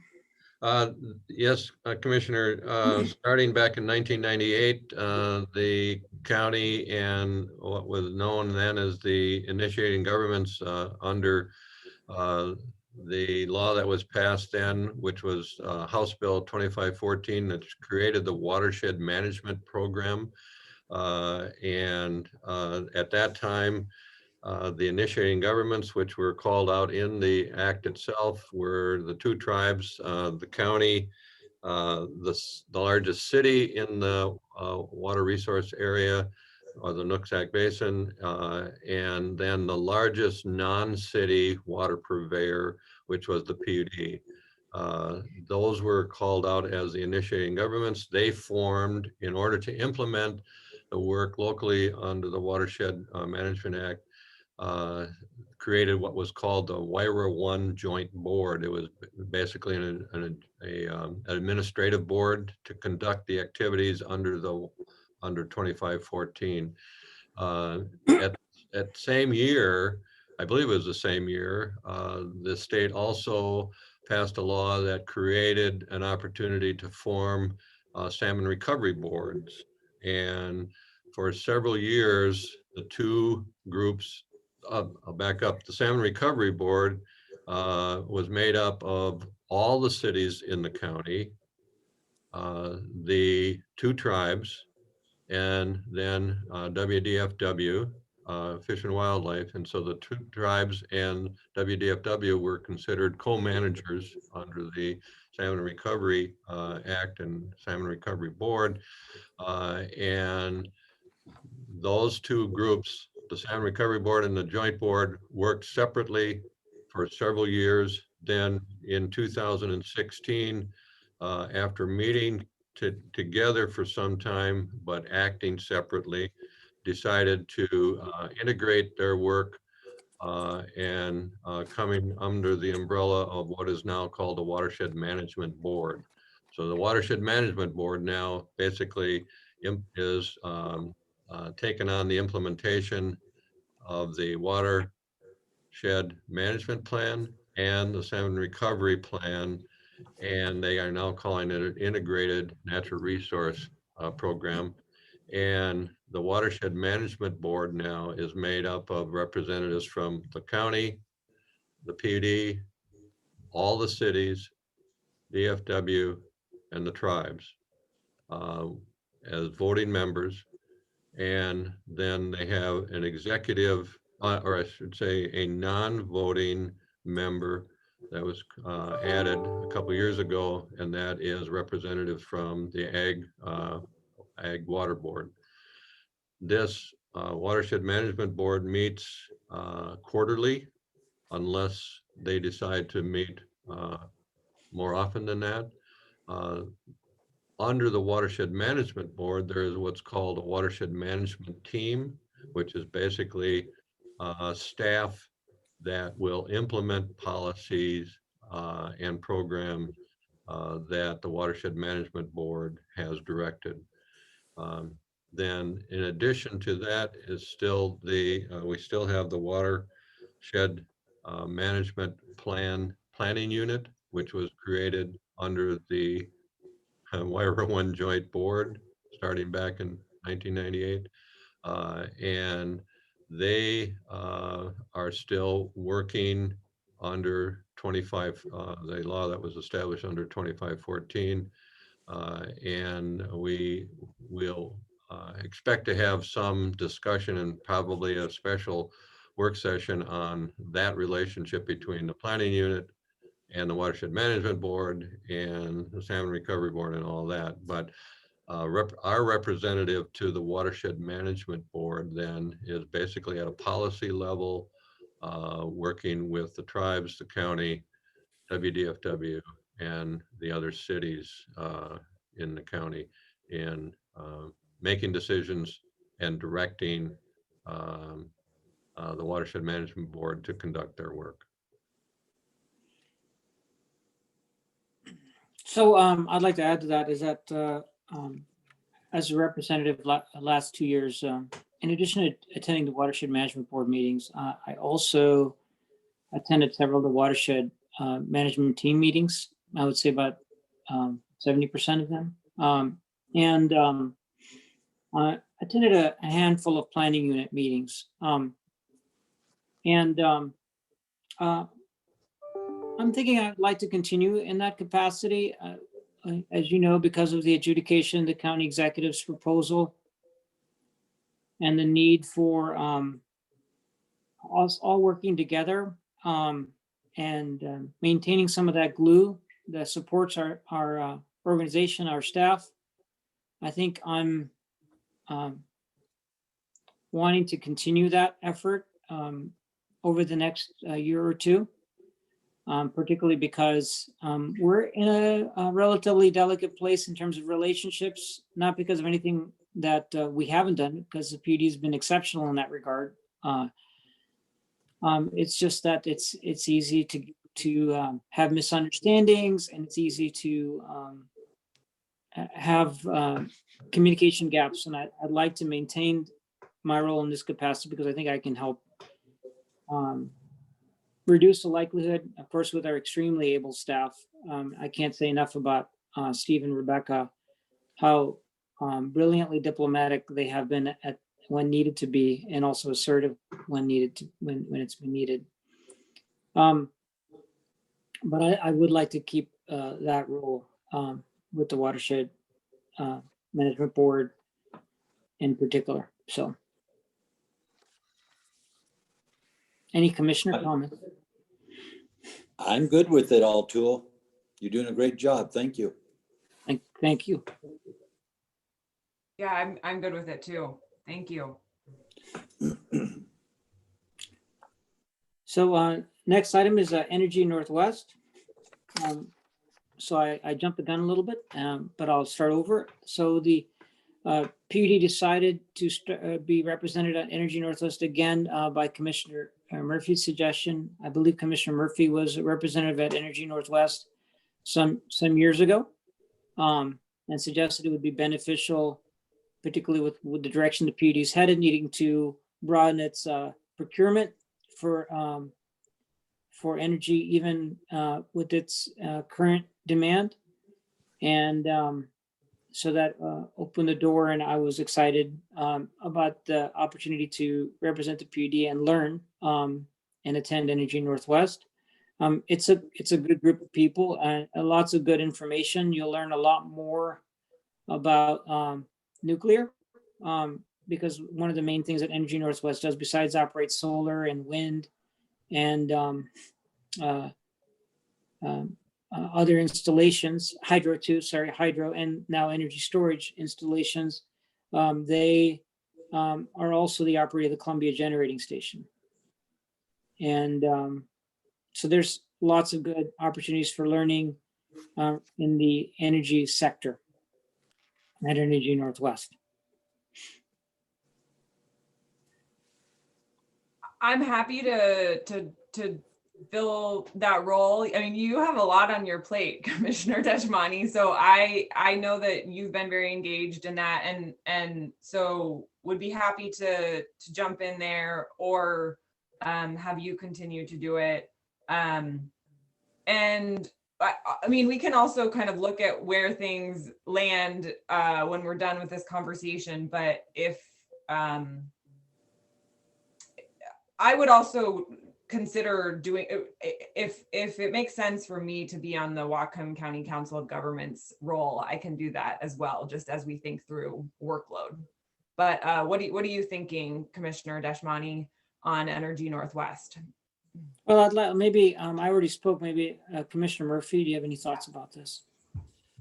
I will say I support Christine's thoughts about taking that role, because Energy Committee through WPUDA, Energy Northwest is just a next step up, because the same people that normally serve under the Energy Committee are active on the Energy Northwest board. At least it used to be that way. Altul, you'll have to, because you know who's there currently. And so I think it's a real good picture, and it gives us an individual like yourself, and I've had that education now, and Christine, it would be great to see her be involved with Energy Northwest. It's a good step up. So I would support that.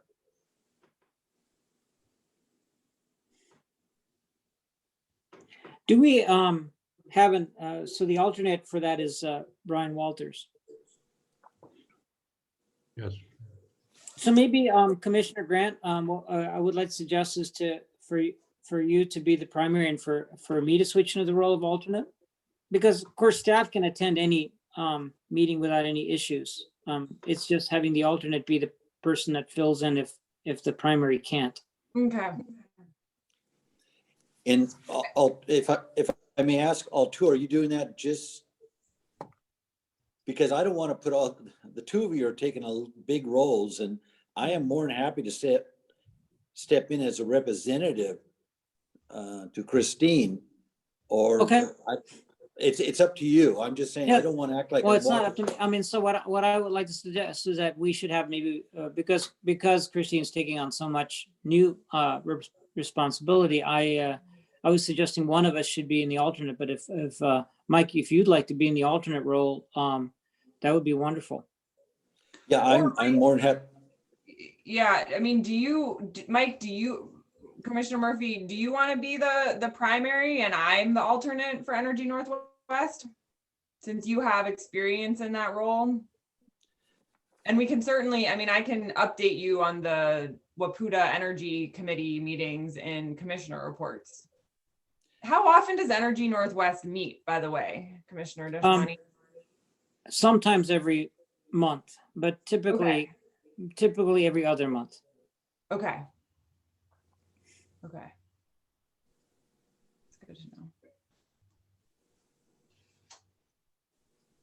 And just keep in mind, in terms of your potential commitment, commissioners and Commissioner Deshmani and Commissioner Murphy know this from experience, that if we go back to in-person meeting, those meetings are usually held in Tri-Cities.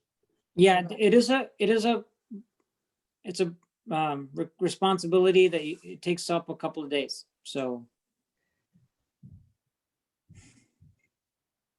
I am happy to support Christine on it, but if Christine or you, Altul, say that, you know, you're real busy, I will step in, but I am totally happy being the representative, supporting one of you.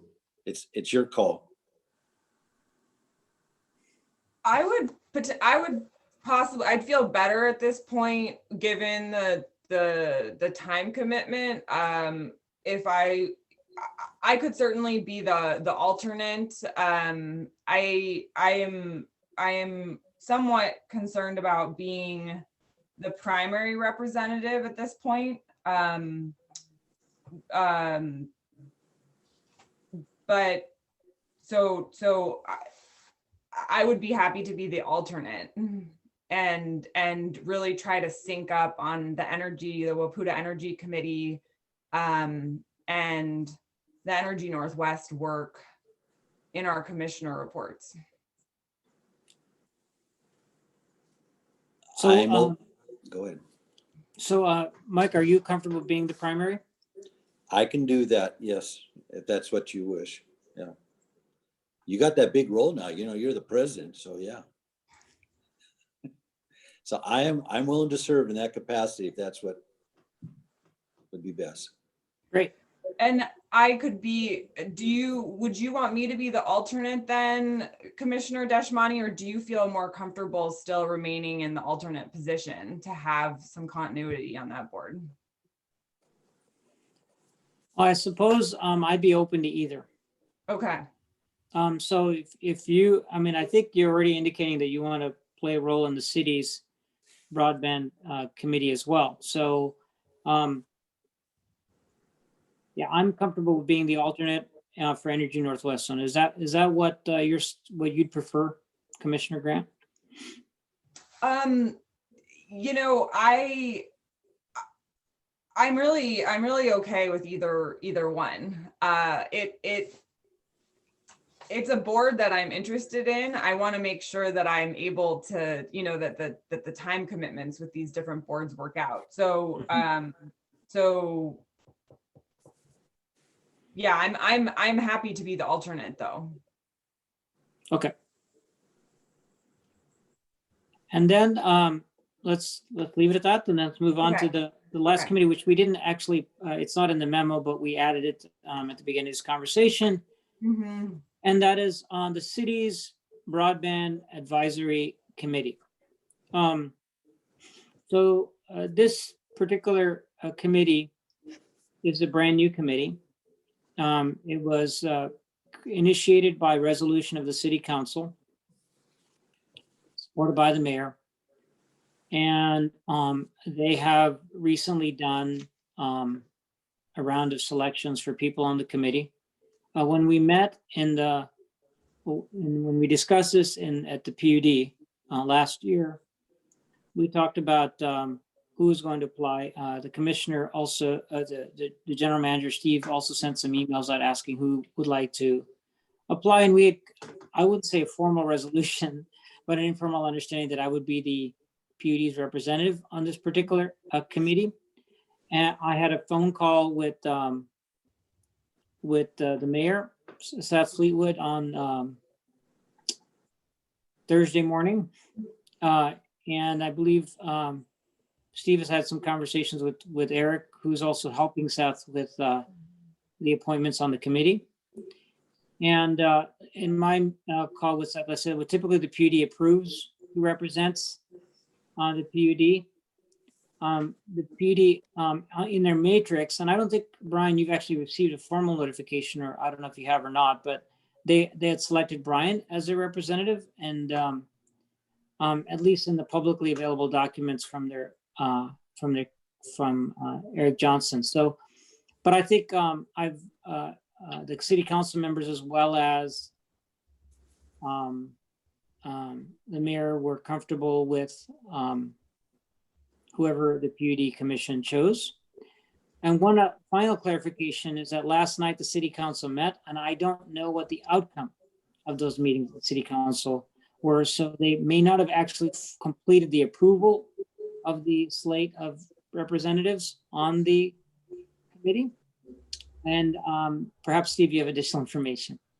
I do not know what happened with the city council last night, so I don't have any update there. But just one note is that the way I understand the recommendations coming from the mayor and from Public Works Director Johnson was that there were two different components to the committee. One was a voting member, as I think they're calling it, that's the advisory board. But then he or they are also recommending non-voting ex officio members that according to them are bringing or would bring more technical staffing expertise and experience, that group would be in an advisory position to the advisory board on making recommendations. And that's where, as my understanding that's where our Brian Walters was asked to serve on that non-voting ex officio staff technical resource team. So just to note that.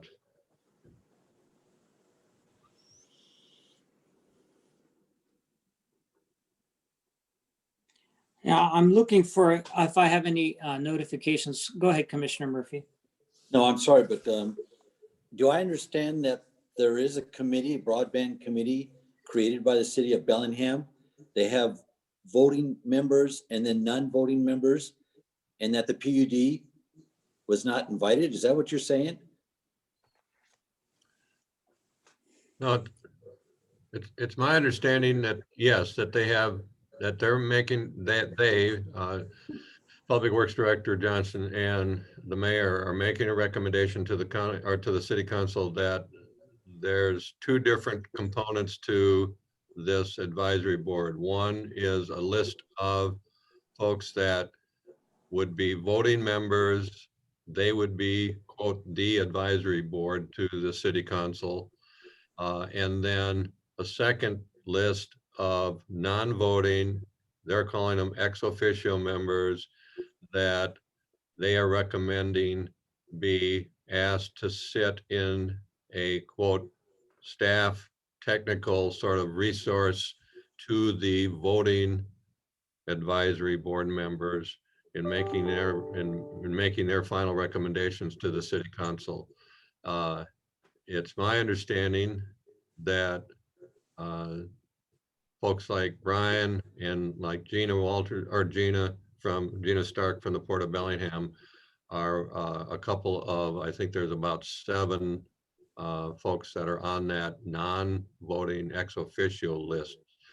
That's all I know. And we were not advised, Brian was not advised that he was being asked to sit on that advisory or that non-voting ex officio list of folks.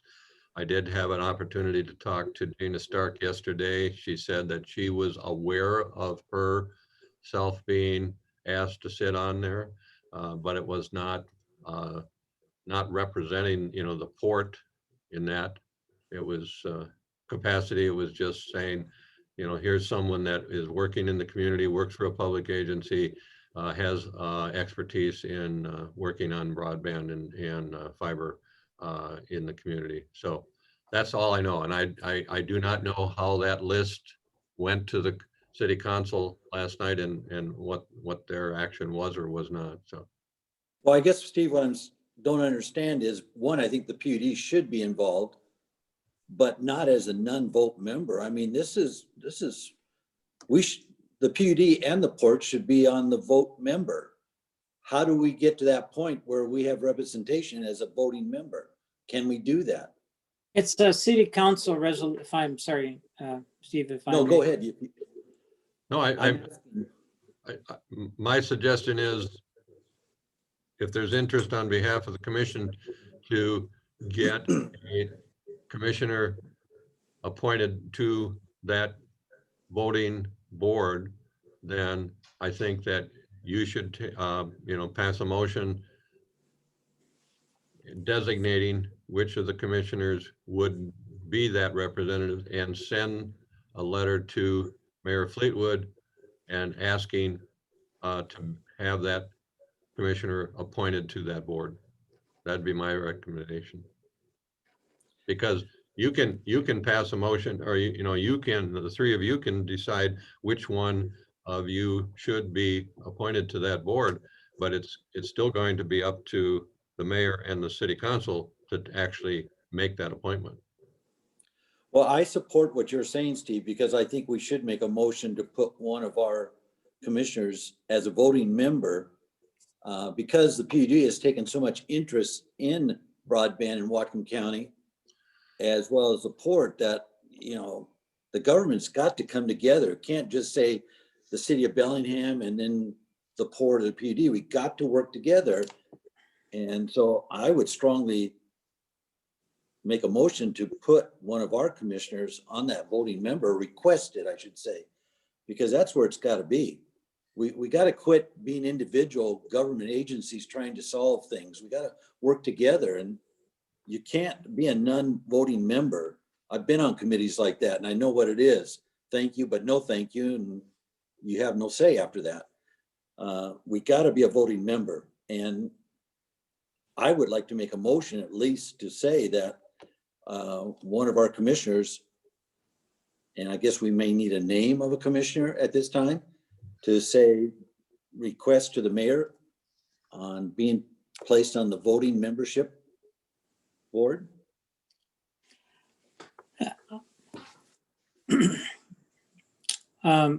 And just to, I want to clarify also that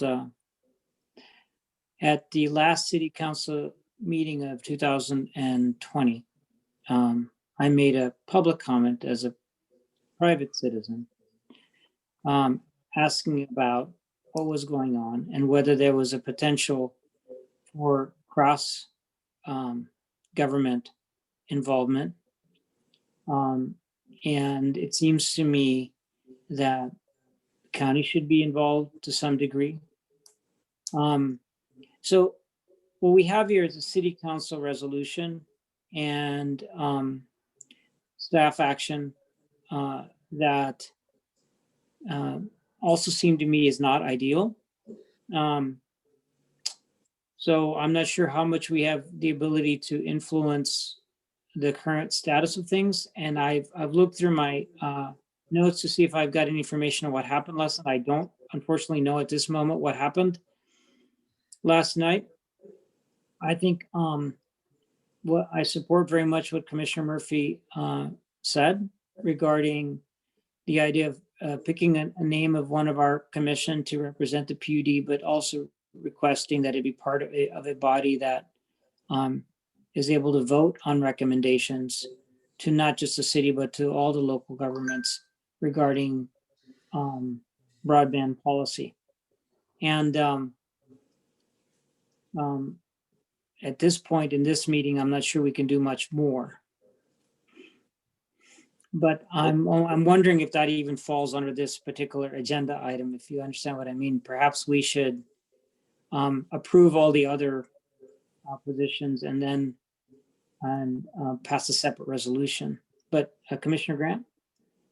I just wanted to say that Steve and I had a conversation about this group last week, and I have a meeting with Mayor Fleetwood in a few days with the goal of talking about this group and the role of the PUD and possible kind of new resolutions that might need to be made from the city council were we to change the dynamics of the group in any way. So I don't have any updated information right now. I just wanted to share that I am planning to meet with the mayor to kind of learn more and update him on our discussions. Commissioner Murphy? Thank you, Christine, for that. Then, because you're going to meet with the mayor in a couple of days, and because we're having our meeting today, would you support then, Christine, if I make a motion that Commissioner O'Toole be the member that we recognize to sit on the voting membership, and that you take that letter and hand deliver it to him with that? Because I think it's going to mean a lot more with the commissioner walking in. I don't think it should be O'Toole, but if you walk in there and you have this meeting and then you present a letter from our board saying this is what we feel is in the best interest of Whatcom County, what do you think of that? Am I asking too much? I would just like to clarify, folks, that we maybe we add this after we complete the approval of the non-controversial, well-specified appointments to the all the seats, and then if it's okay, Commissioner Murphy, then we pass a resolution after that, if that's just in terms Okay. of procedure. I did make a motion. I did not hear a second, so I will retract that motion at this time. However, I will make a motion for the positions that are being filled under the district representation for 2021 As be discussed. approved, as Yeah. discussed. Anne, is that sufficient information for you on this motion? Sure. How about if I just quickly re-clarify what I have? Thank you. As Steve did for the WAPUDA. I have for the EDI Investment Board, Commissioner Grant. For Council of Governments, Commissioner Deshmani, and then General Manager Jilk as the alternate. For PERMs, I have Deshmani as the representative and General Manager Jilk and Director of Finance Smith as alternates. WIRA Inventory 1 will stay the same. Management Board, Commissioner Deshmani, alternate Jilk. Planning Unit, Representative Jilk, alternate Schlotterbeck. And for Energy Northwest, I have Commissioner Grant as the designated representative, or I'm sorry, Commissioner Murphy, and then Grant as the alternate. Thank you, Anne. Do we have a second? I'll second that. All those in favor? Aye. The motion carries. So I appreciate your patience, Commissioner Murphy. Could we reintroduce the resolution or discussion of the resolution? Okay, I would like to make a motion regarding the City of Ferndale's Broadband Committee. City of Bellingham. I'm sorry. City of Bellingham. City of I'm Bellingham. sorry, City of Bellingham Broadband Committee, that Commissioner O'Toole a request be made that his name be put on the voting members committee. Yeah, is that right? Am I saying that, or Steve? I know this is something new for us, so I'm not sure how I should word it. Maybe John should step in. Commissioner Grant has her hand up. Commissioner Grant. Could I make a suggestion? I'm still learning the ways in terms of protocol here, but so please, Commissioner Deshmani, let me know if I'm not following protocol. But would it be possible to table this for the next meeting so that we can get more information? We can see what happened in the council meeting. I can meet with Mayor Fleetwood, and then we can learn more about what this opportunity looks like, and then make a formal motion for how we represent the PUD on this group. Does that, I don't sense that there's a tremendous amount of urgency and that we could table this until the next meeting. Is that, Steve and Commissioner Deshmani, is that your understanding too in terms of timing? I would, if you would, I would agree with that, Commissioner Grant. The other is that as I hear you, all three of you discussing, your commitments to other committees, and especially Commissioner Grant's interest in renewable energy and broadband, I do think that discussion with the City of Bellingham, especially at the mayor's office and possibly with the Public Works Director, on this issue, I think there may be an opportunity to get some good perspective as to how the relationship between energy and telecom and other issues between the City of Bellingham, the Port of Bellingham, and the PUD on all of those. I think it would be good, if there's interest, and I'm not suggesting this, but I mean, if there is interest on behalf of the Commissioner Grants, and working on some of these other issues, I think this could be an opportunity to broaden that discussion with the City of Bellingham and the Port of Bellingham on all of those issues. And so I think that taking, some time to talk about that with the mayor, and also, giving Commissioner Grant an opportunity for a couple of weeks here to go, okay, now how can I, connect all these dots, if you would, on behalf of the PUD? I think that'd be great. Commissioner Murphy. Am I the understanding that this broadband committee by the city of Bellingham, the voting members, the non-voting members have already been picked and we're requesting an additional, or has this been presented to the city council and they are going to vote on the members of both? So the answer is both of what you said. So the mayor has actually selected and approved the list that is supposed to be presented to city council as part of a resolution to adopt the committee and the members last night. The outcome of that meeting is not known.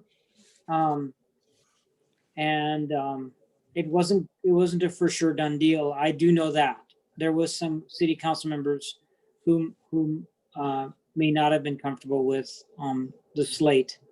So I don't know the outcome of the meeting. But I think it's fair to say, based on conversation that the commission has had, regardless of whether the city council acted or not, that we see problems with the way the committee is structured because of the points that Commissioner Murphy, you made about who's voting and non-voting, and the points that you made and that I made about not complete representation of local government, the need for us all to work together. And so it's fair to say that you can reflect Commissioner Grant conversations that happened at the PUD public meeting in which we express concerns about the committee.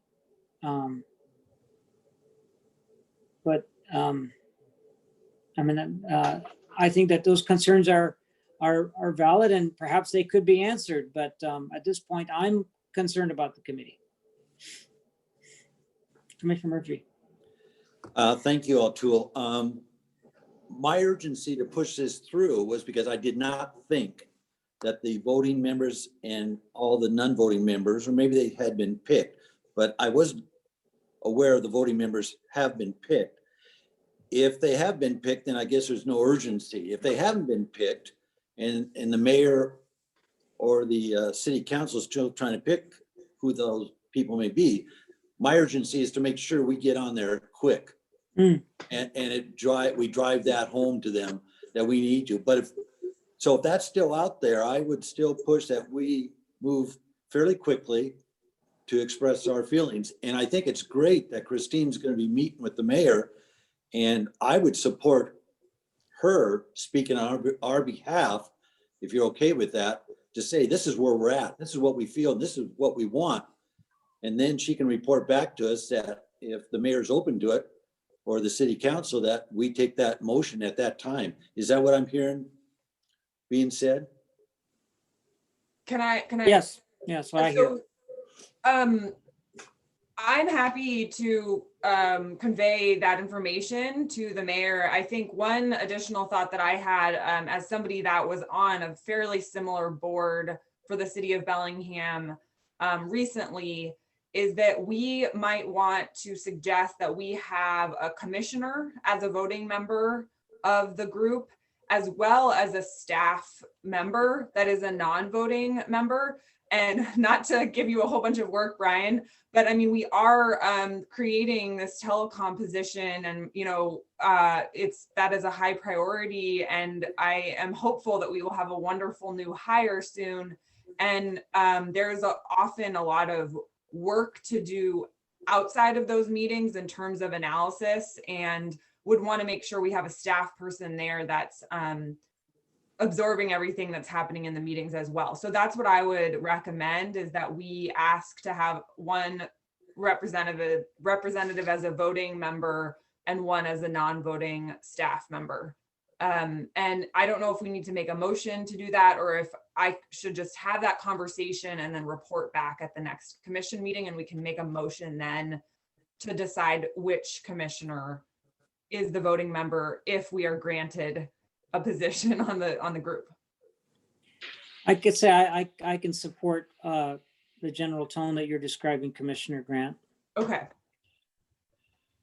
A motion would be appropriate. A motion would be appropriate if you're trying to state a position that you want to express the commission's collective position. Okay. Let's- Otherwise, you know, Commissioner Grant can convey the expressions of the commission generally. John, would you like to throw some suggested language for what that motion? Well, the would other be? question I had timing wise, as I'm thinking here, was with the city council meeting on Monday nights and you meet on Tuesday mornings, if there's a risk that they may take formal action at the next city council meeting before you can take an action. And so you would be in a reactive mode rather than a proactive mode in advance. So if you were trying to put your position out there as a voting position with the PUD commission representative, that should be a request in the motion now that would go to the city, and you may want to consider that letter to the city before the council could take action at the next meeting, before your next commission meeting. That's my only timing concern, that you're not in a reactive mode given what you're speaking to, rather and be in a proactive mode. So that's my observation listening to this discussion. And I can put together a motion for you if you wish, Commissioner. Yeah, I do wish. So maybe take a minute to do so if you need to. Is there, Commissioner Murphy, were you wanting to? No. Okay. I have a commissioner, John is putting his motion together. I just had another thought, is that this is just my perspective, but I think that the PUD's engagement in that committee, the city's committee, is less about, and even though all of three of you have constituents that live in the city of Bellingham, but I see this as less as of driving the direction of that city's committee as more of an opportunity to have and participate in dialogue about all things broadband, all of Whatcom County, and the relationship between the PUD, potentially the Port of Bellingham, the PUD, or I mean the city of Bellingham, and possibly Whatcom County.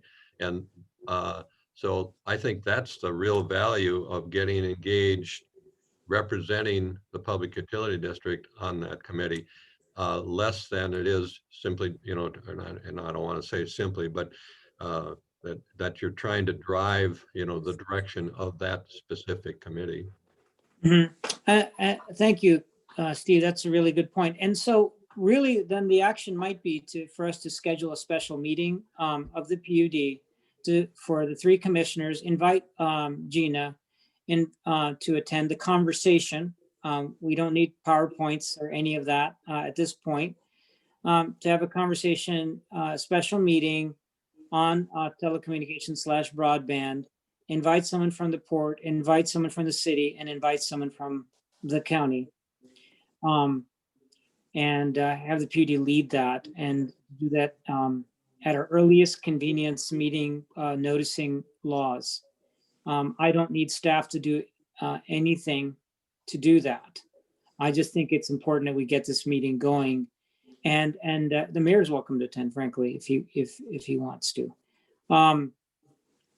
So I think that's the motion that I'd like to propose, that we do a special meeting at our earliest convenience to discuss telecom and broadband, and with no specific agenda besides the single topic that we're going to discuss, the community's telecommunications and broadband infrastructure.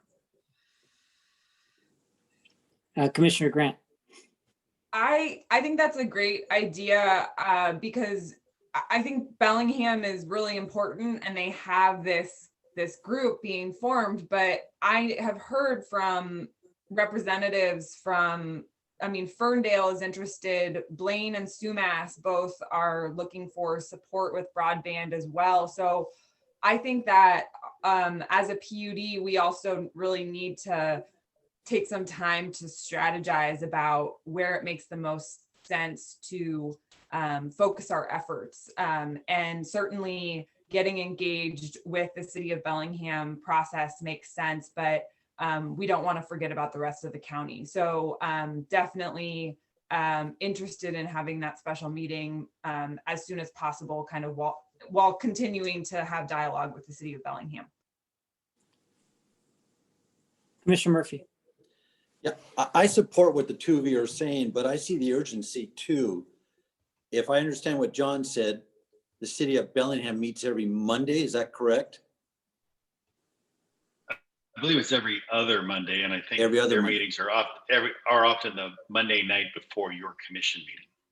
Okay, so they're not having another meeting. I don't have a calendar here. Okay, so we do have some time, because otherwise, if it's every Monday, we'd have to meet this Friday, no later than Friday, I think. So if we have some room there, but it's important that we get involved in this, because my feeling is as the port and the PUD come together for Whatcom County's benefit, I don't want to restart the whole process of inventing the wheel again. Right now, if I understand it correctly, the city not only has the wheel, they have the carriage and they have the horse pulling it.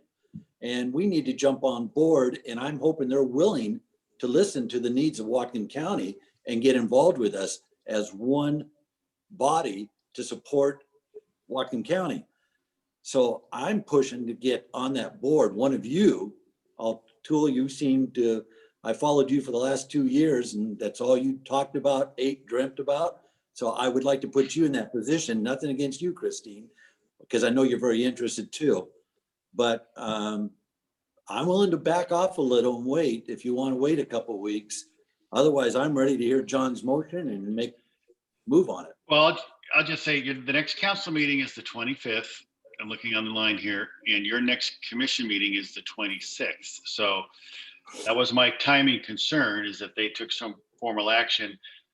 And alternatively, if you wanted to get action on the council agenda for the 25th to have voting members designated that were non-city council members, they could conceivably do that on the 25th. John, what? So the motion to me, if would be rather simple, is kind of three-part. One is to the commission formally requests the city council to designate a PUD commissioner representative as a voting member on the Bellingham Broadband Advisory Committee.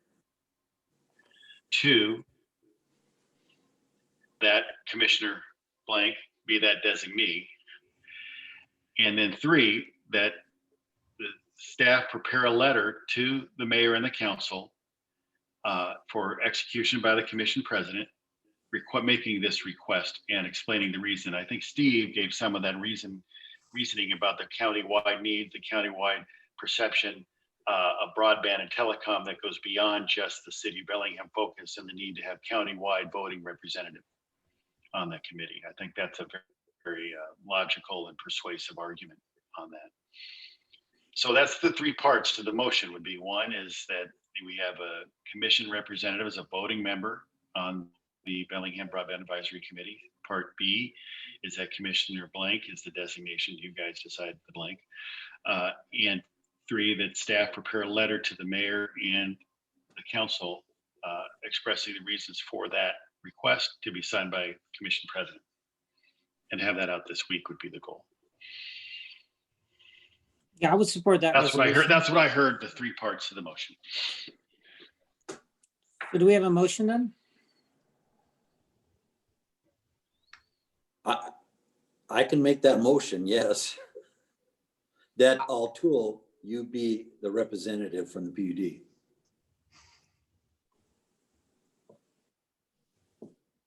Commissioner Grant. I'll second that motion. And Commissioner Grant, do you have a feeling of whether you would like to also be considered as a primary in that capacity? A primary Representative on that committee? Yeah. What are your thoughts on that? You know, I think, one question I was going to ask John is, usually these meetings like that will be open to the public. And, I think me attending just to listen, not as a voting member, would be beneficial to stay up to speed.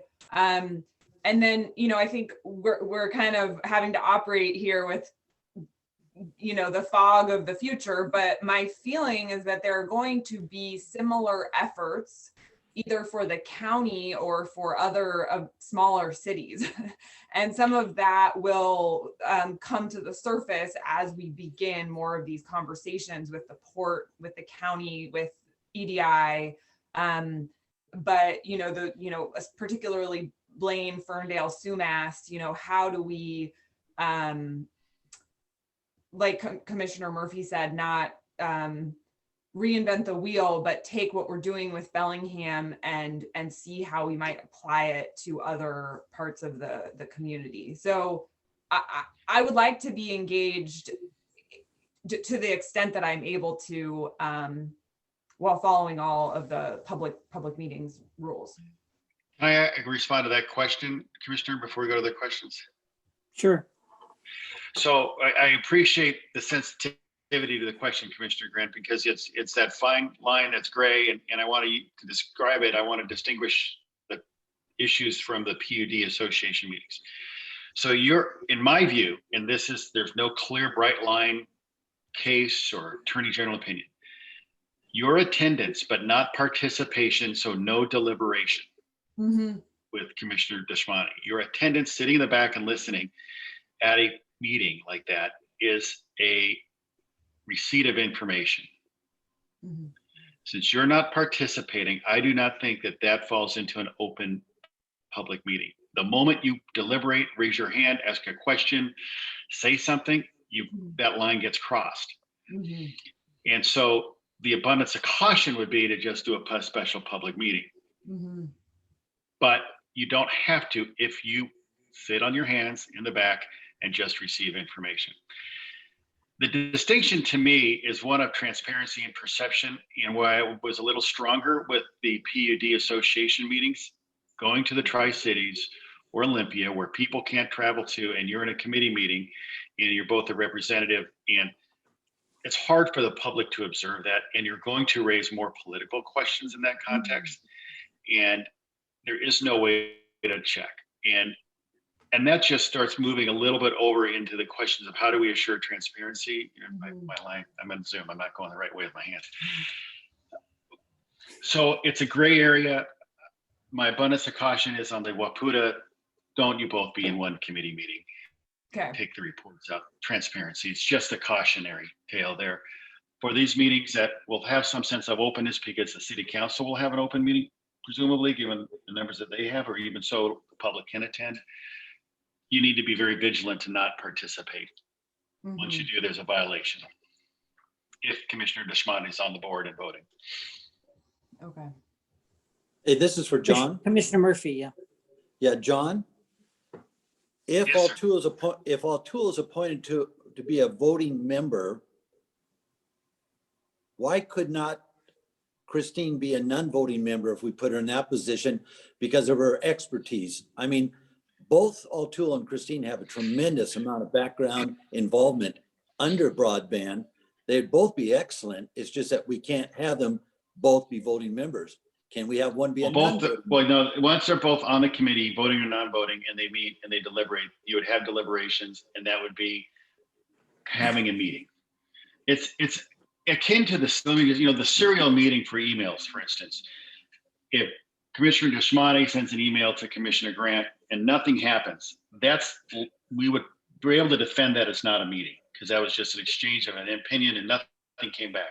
But once Commissioner Grant responds to Commissioner Deshmani or conveys that to Commissioner Murphy, now you're starting to have a meeting because you're having an exchange of ideas from one person through the conduit, and you're starting the deliberations. I distinguish that from someone who's just attending in the back, not formally on a committee, who's just receiving of information. That's different. I mean, you could all go to a presentation, of the BPA administrator and sit in the background and take information in, and that's not a special meeting. So we're in the grays and fine lines here, but if she was a non-voting member of a committee and Commissioner Deshmani was a voting member of the committee, they're both committee members, they presume to deliberate, that would be an open meeting at that moment. But if Commissioner Grant was just saying, well, I'll attend when I can, and I'll sit in the back, and I'm diligent about handcuffing my hands and sitting on them, and then I think we can walk that fine line carefully. Okay, I appreciate, John, you explaining that. I just see two incredible people with tremendous amount of knowledge that could come out both presenting, what their knowledge and experience is, as well as the PUD, as well as Whatcom County. I just want to make sure that,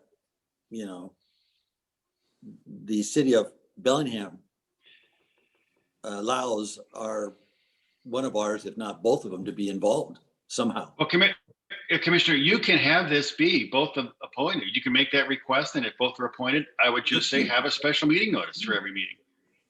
Then that's the solution then, is it's a special meeting and Commissioner, on this limited topic, and all three commissioners can participate or not. And a two show. That could be a good way to handle it. Thank you, John.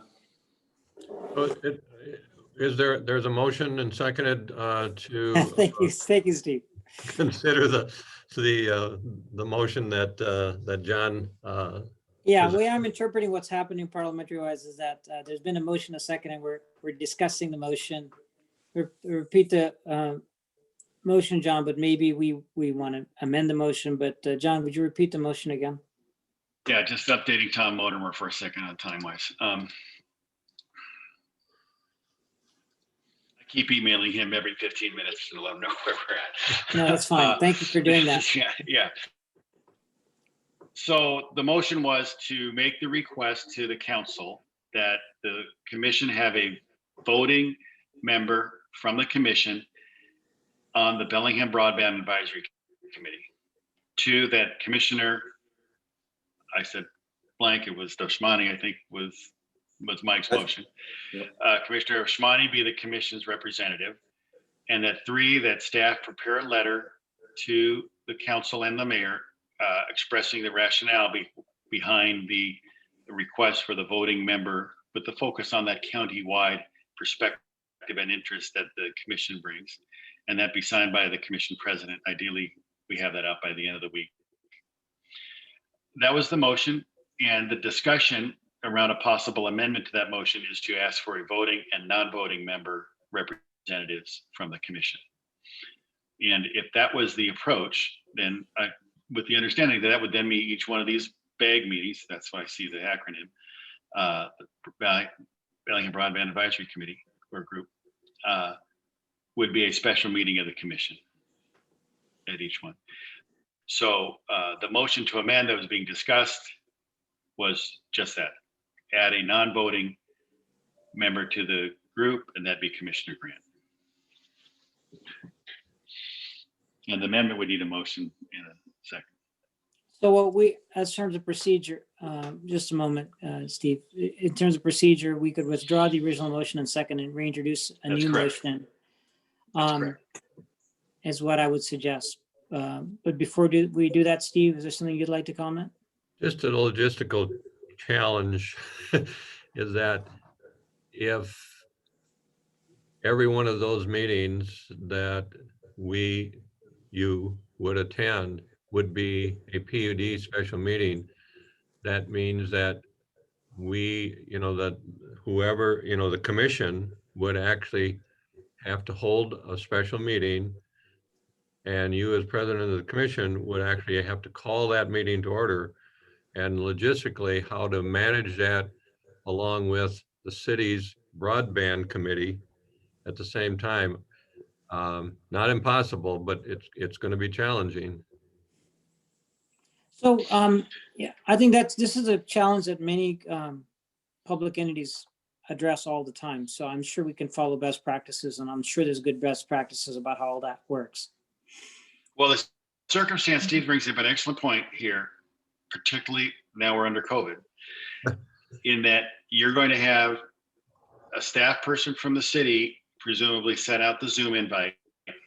We're going to have that information on our public notice of how to integrate that onto the Zoom. We're going to have you work with the chair so that when they open that meeting, you open the public meeting for the commission on the special meeting, that they record it so that you can retain that on your records at the PUD, because it's all through their Zoom invite at this moment. And there are just some logistical, likely not insurmountable, but No. complicated administratively, and to get together and implement and make sure it can happen. So I think Steve's wise to alert the commission to some potential foibles in the process. Commissioner Murphy. The original motion, if I remember, and second is to ask the mayor of the city to put you as a voting member. I didn't realize this is going to get so muddy and confusing to follow and so much extra work. If Christine is okay with it, and if we just move forward with the original motion and not bring her in as a non-voting, then we can just move forward and not seem to cause more work for Steve and staff, if that's okay with the two of you. I just want to make sure we're on it. I mean, I'm sorry to be pushing so much and taking so much everyone's time, but it's time that we walk the talk, if I can call it that. We got to get involved. And, we're hearing it from the people who are interested in it. We've seen people suffering, not having broadband, especially in the educational field, and also in people having their jobs. They're trying to work from home. They're trying to survive. And I find it very important. So I'm kind of pushing maybe too hard right now. I just recognize that I got two incredible commissioners to work with that both have a great understanding of broadband. So I would rather question, let's move on the first. I question the motion that's up at this moment, and that's just to request a representative from our board. Am I saying that correctly, John? Well, the motion that was on the table was the voting member from the commission, that request. Commissioner Desmani be that voting member on the advisory broadband committee, and that staff prepare the letter explaining that. Commissioner Grant. Didn't we also say that we wanted to have a staff person as a non-voting member?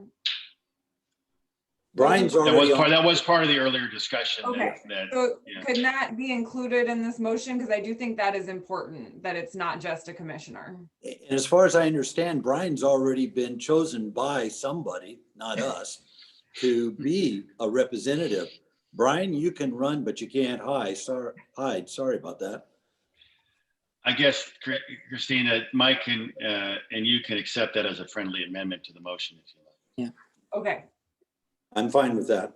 I'm fine with that too. Do we need to make another motion? No, I think that's repeat your second. If you repeat your I second, second. Commissioner Grant.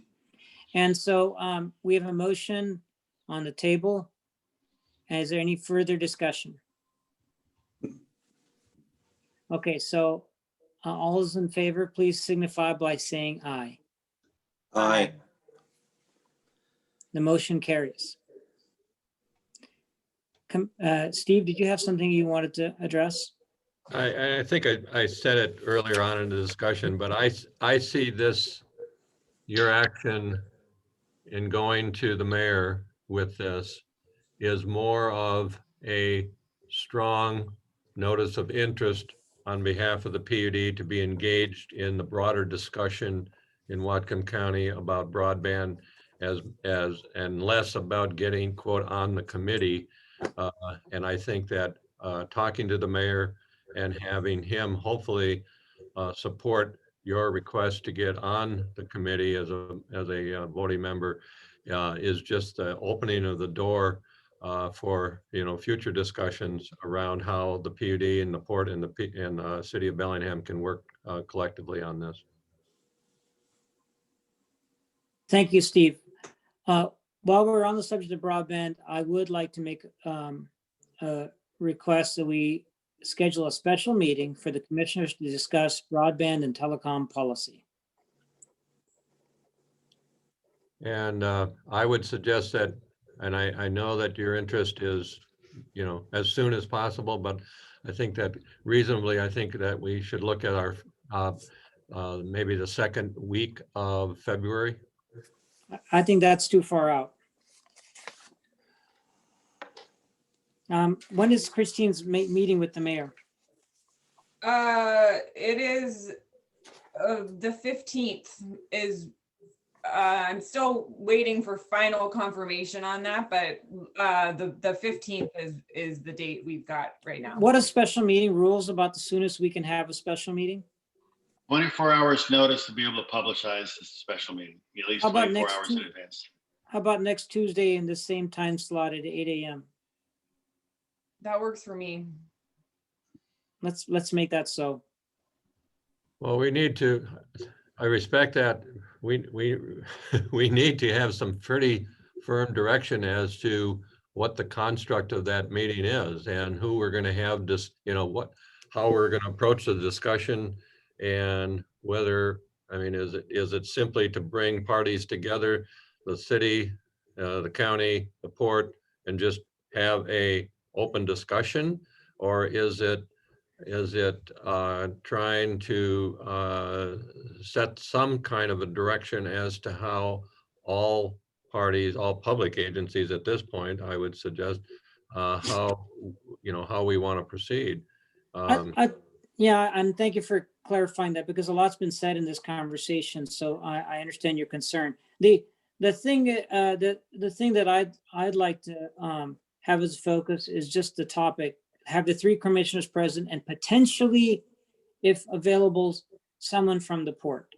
And the reason is because after our discussion involving the city or anyone else may be premature. I really want the three commissioners to get on the same page as far as figure out where we all stand on the issue of telecom and broadband, what our research has been, what our reading has been, and bring us all onto the same page in terms of where we want to go as a PUD. So no decisions would be there would be no decisions, but a conversation for the purpose of discussing broadband and telecom policy for the PUD. So let me just, if I can ask a question, and maybe this is at the risk of being trying to assist staff and assisting you. We have a holiday weekend coming up. So it really leaves roughly 3 or so days to prepare for 8 a.m. on the Tuesday, the 19th. And I guess I haven't heard what staff would be needing to do to prepare and provide you with information or guidance, or what the structured agenda to help guide a discussion. And it may be that it's just a free form work session. But having said that, I think there's always a desire for some level of structure and guidance to know that you can drive to some outcome, whatever you all decide what the outcome might be. So I would encourage you to try to give staff some guidance of how they can assist you with that meeting. And Thank you. As far as guidance, it would be wonderful to have Steve and Brian attend that special meeting and to foster the discussion. In terms of pre-work, I don't see any pre-work besides setting up the Zoom link and providing the notice. Do any other commissioners have any other thoughts about that subject?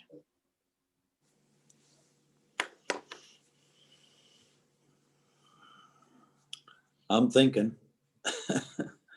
I mean, I agree that there is a lot that I think just the three commissioners could share in terms of getting on the same page about the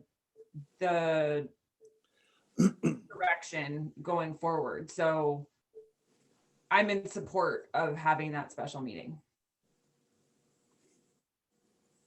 So just to clarify, even though it'll be a public meeting, it'll be considered a work session, and so you will not be taking public comment. And what I hear you saying is just really a dialogue amongst the commissioners to share your thoughts, your ideas, your experience, and hopefully come out of that meeting not with specific decisions, but some sense of direction for not only for the commission, but for staff to what's the next step. And I Thank you for that clarification. Yes, that's how I see it. Now, do we need to pass that as a motion, or? You just have to pass a motion to set a special meeting for that purpose. Okay. For the 19th we're talking about, correct? Yes, 19th at 8 a.m. I could make a motion. I would like to make a motion to have a special meeting on January 19th at 8 a.m. for the purpose of having a work session on broadband. Is there a second? I'll second that. Okay, then, is there any further discussion on the motion? Steve, are you comfortable with that?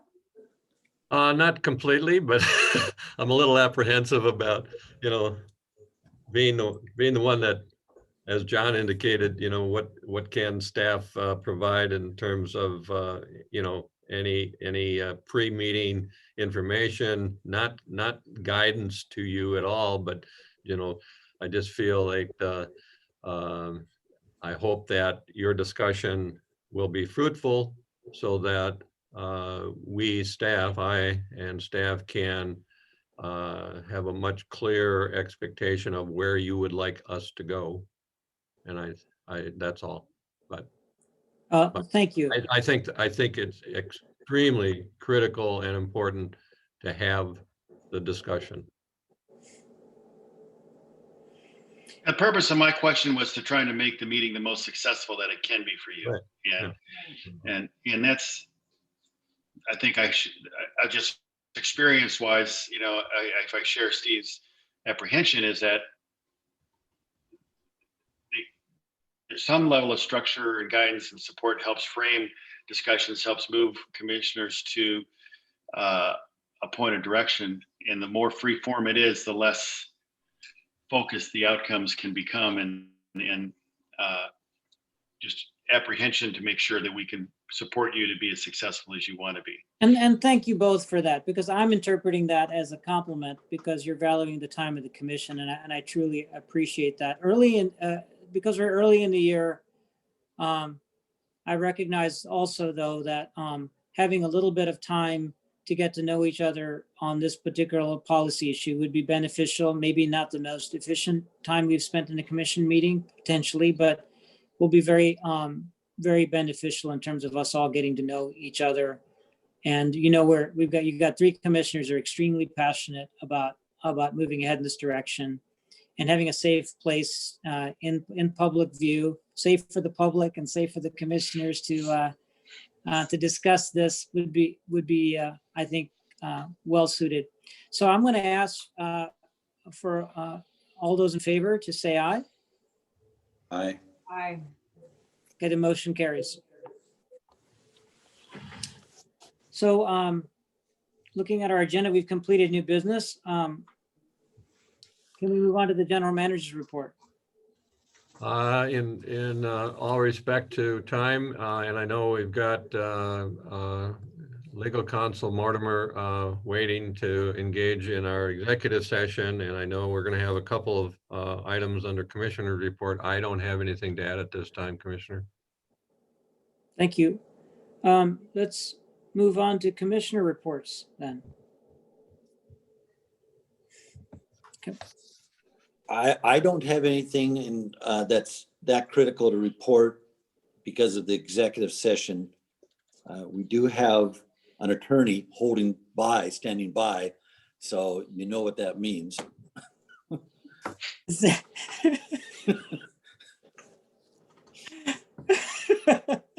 I do know what that means. Commissioner Grant. Okay, well, yes, in consideration of the attorney standing by, I will be brief. I did just want to say that it's an honor to be here serving as a PUD commissioner. And so I wanted to just very briefly share a picture from my oath of office that I did a few weeks ago. Anne or Steve, I think, are you able to share that? And I just, the little girl with pink cowgirl boots is my 4-year-old daughter, June, and my husband took the picture, and the three of us live in Bellingham. June and future generations are a big part of the reason that I decided to run for public office. And thinking about how we pass on institutions and infrastructure and a natural world that will best serve them is a big part of what motivates me. And so you know, for those of you that don't know me, I've spent a lot of my career working on policy issues that relate to natural resources, energy, and the environment, working with a range of different organizations, but a lot of utilities. I teach energy policy at Western. And, you know, during my campaign, I really heard two messages loud and clear. One is, of course, related to broadband, and I won't go too much into that because we've already spent so much time talking about it, but it was really clear to me that so many people in our community need help with that. And then, you know, the second was really just that there is a strong desire for our PUD to help tee up win-wins for the environment and our economy. And really everyone that I talk to wants clean air and clean water. And that means investing in technologies and infrastructure that align with our environmental values and trying to do that in a way that attracts jobs and industry. And so I'm really looking forward to doing the hard work to identify and prioritize our work and our partnerships that will bring the most value to our community. And you know, I'm a lifelong athlete, have been on teams my whole life. And I'm grateful to be a part of this team. And I really want to say thank you for the warm welcome from Steve, from staff, and from my fellow commissioners. So it's great to be here. Thank you. Thank you, Christine. We're lucky to have you, all of us. So as far as commissioner reports, I also will not take up any more time with, certainly this year I've had no meetings. So not been attending a WAPUDA meeting, so there's nothing to report on that subject. There are WAPUDA meetings this week. So it's important for us to get the notices. If you don't have them, maybe staff can help with making sure that the commissioners, particularly Commissioner Grant, who hasn't maybe plugged in yet, gets plugged in appropriately to. Commissioner, WAPUDA, folks at WAPUDA are already tied in, and I know Okay, she's great. got emphasis on the special training sessions, and so I think that's all set up as far as I know. Yes. Yeah. Great. Then moving on to public comment. Is there any more public comment? I don't know. We don't have any hands raised. Just giving it a second. Okay, then we'll close public comment. And then I think next we're going to move into executive session. So what happens here is we three commissioners all leave and go into the executive session link. And we are expected to be back here in, John, in how much time? So I'm going to estimate it'll be a half hour with no action anticipated. If it's longer than a half hour, we'll come, Ann or someone will come back here and announce that. Commissioner Grant, you received a separate invite from me directly. Okay. And so that's where with the link that we go to for the executive session, so we can keep it confidential and not recorded. Some folks might want a 5-minute break. And for various biological needs, yeah. So I'll leave you that for their own reasons, but should we say 10:50 and I can email Tom and tell him 10:50? And then we'll be a half hour after 10:50 that we estimate our time. Thank you. I'll just say, we'll think we'll be done at 11:30, so 40 minutes. And that way we have a clear benchmark to work towards. Thank you. Thank you. Thank you all. Okay, thank you. See you on the other side.